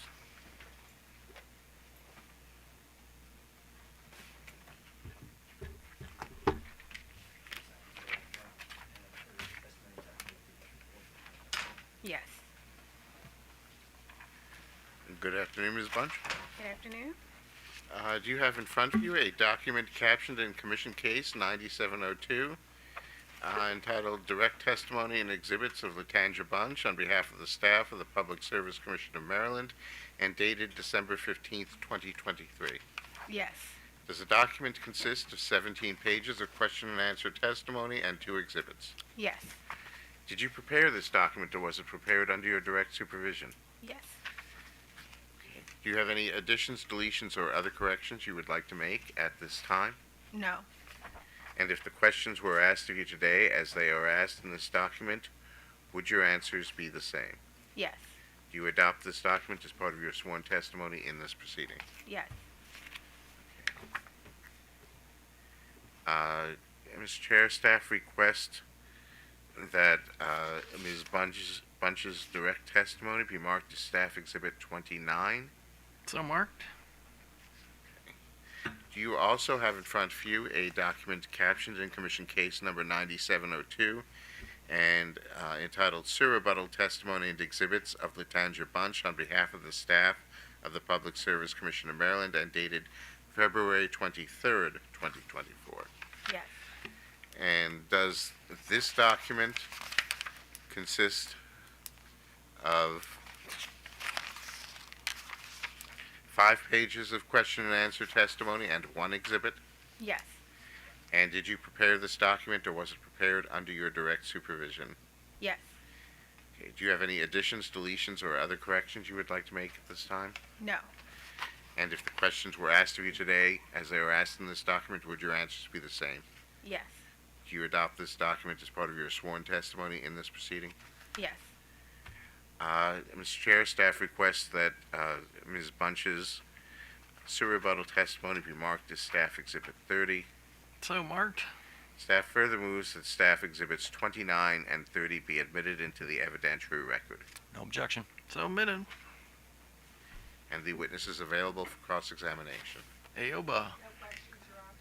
OPC. No questions, Your Honor. Walmart. Pepco. Once again, briefly. Good afternoon, Ms. Bunch. Good afternoon. How are you?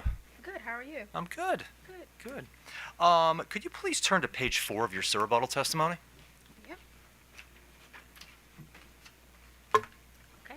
And I'm looking at the discussion meeting at line 9. Let me know when you're there. Okay, I'm there. Here you maintain your position that the company has not shown that the benefits of the EU Customer Flight Path Program outweigh the costs of the project. Is that correct? Yes, that's correct. Okay. And your position is based on the company has not quantified the benefits and that no cost-benefit analysis has been performed. Is that correct? Yes, that's correct. Okay, but you do agree that in line 9 of your Sir Rebuttal, the company has provided qualitative the qualitative benefits for the flight path program. Is that correct? Yes. Can you actually check that reference, because you mentioned line 9 and of her Sir Rebuttal testimony? On page 4? Page 5, I thought. No, page 4. Okay. Okay. Thank you. I just need to get an exhibit marked, Your Honor. I believe this would be Pepco exhibit number 94.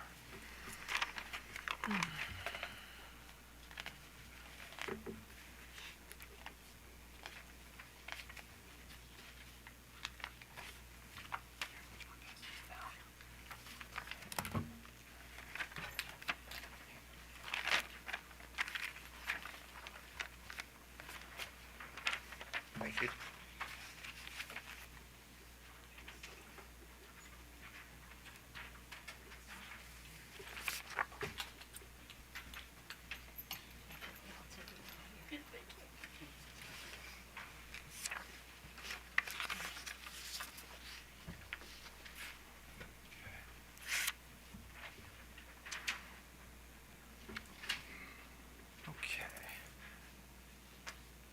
Ms. Bunch, I've handed you what's been marked as Pepco Exhibit 94. Are these your data request responses to Pepco data request number 8? Yes. Okay, and you're the sponsor of these responses, correct? Yes. Okay. Your Honor, I would ask that Pepco Exhibit number 94 be admitted into the evidentiary record. So admitted. Okay. Now, Ms. Bunch, were you listening or present when staff witness Hightower was it testifying before this commission? Yes, I was. Okay. And do you recall how she described that it would be hard or difficult to quantify improving the customer experience? I do recall that. Okay. Now, in the first question on Pepco Exhibit 94, the company asked you that how staff would quantify the benefits of the EU Customer Flight Path Program for purposes of a cost-benefit analysis. Is that correct? That's correct. Okay. And your response essentially states, and please let me know if this is incorrect, that that's the company's responsibility, and that staff is not required to quantify the benefits associated with utility proposed programs. Is that correct? Yes, that's correct. Okay, so is it fair to say that from your response that you don't readily know of a way that the company could quantify improving the customer experience? No, I think with my response, I stated that the company is to provide me with the quantified benefit, and then we can determine whether or not the program is beneficial. Okay, well, let me ask you this. Do you believe that it would be hard to quantify improving a customer's experience?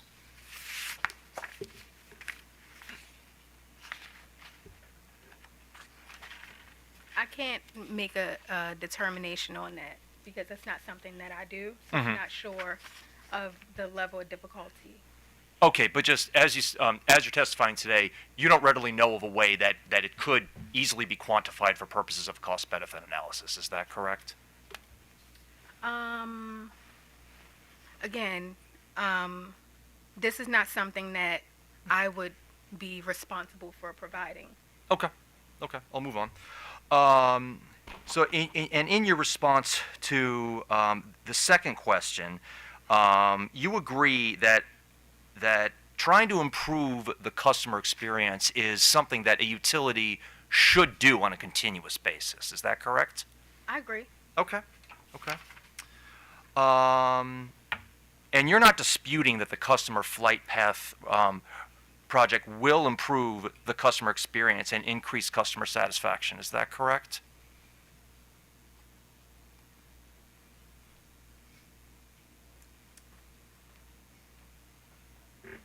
In order for me to state whether or not the project is beneficial as well as cost effective, I would need to know about the benefits in a quantified way. Okay. So I can't say whether or not the program will be beneficial to the customers. Okay. Well, I'm not asking about whether or not the project would be cost beneficial. What I'm asking is that you're not saying that the customer flight path will have zero, that the customers will not benefit at all from the customer flight path program. Is that correct? That's correct. Okay, thank you. Now, when Ms. Hightower was on the stand, do you recall how she noted that the cost of the customer flight path program is being spread across all of the Exelon utilities? Yes. Okay. And do you also recall how she noted how BGE's portion of the cost was included in their most recent MYP case, in case number 9692? Yes, I do remember. Okay. And you don't disagree with that, correct? I don't disagree that she said that. Yes. Do you disagree that they were in the BGE MYP in case number 9692? That I'm not sure. Okay, They were you don't included or not. you don't know? Correct. Okay. Okay, that's all I have for you, Ms. Bunch. Thank you very much. Thank you. Any redirect? No redirect. Questions from the commissioners? Commissioner Barbie, Richard? Okay, thank you very much. Thank you.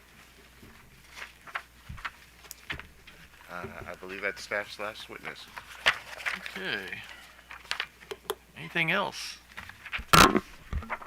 The company is going to exercise its right to recall Mr. Lemming, but we'd like to ask the commission's indulgence to bring him back tomorrow. We want to make sure that we, adequately review the record, collect our thoughts. and be able to get back with a comprehensive response. One such example would be we had agreed to make him available to talk about the reconciliation, for example. So we have filed the response to the bench DR. This is the additional information that Commissioner Suchman asked for, specifically the additional information that's needed to build out a historic test year, as well as the timing it would take to file that. So even though we did file that, we would still ask the commission for recess, a recess till tomorrow to bring Mr. Lemming back. Okay, which I'm fine doing that, but is there any other sort of housekeeping things that we need to tie up that we might do tomorrow that we could actually do today? Nothing from I'm not aware of OPC. anything, Mr. Chair. Okay, so well, let me give you an example. So in the BG&E case, I got a specific question about how long was the brief going to be and the reply brief, and we made a decision on that. I mean, is there any thought on that issue here? The parties had not actually had that discussion yet. I think if you use the same lengths that we used for the BGE briefs, I think all the parties would generally be satisfied. That go for the people at the other end of the table, or?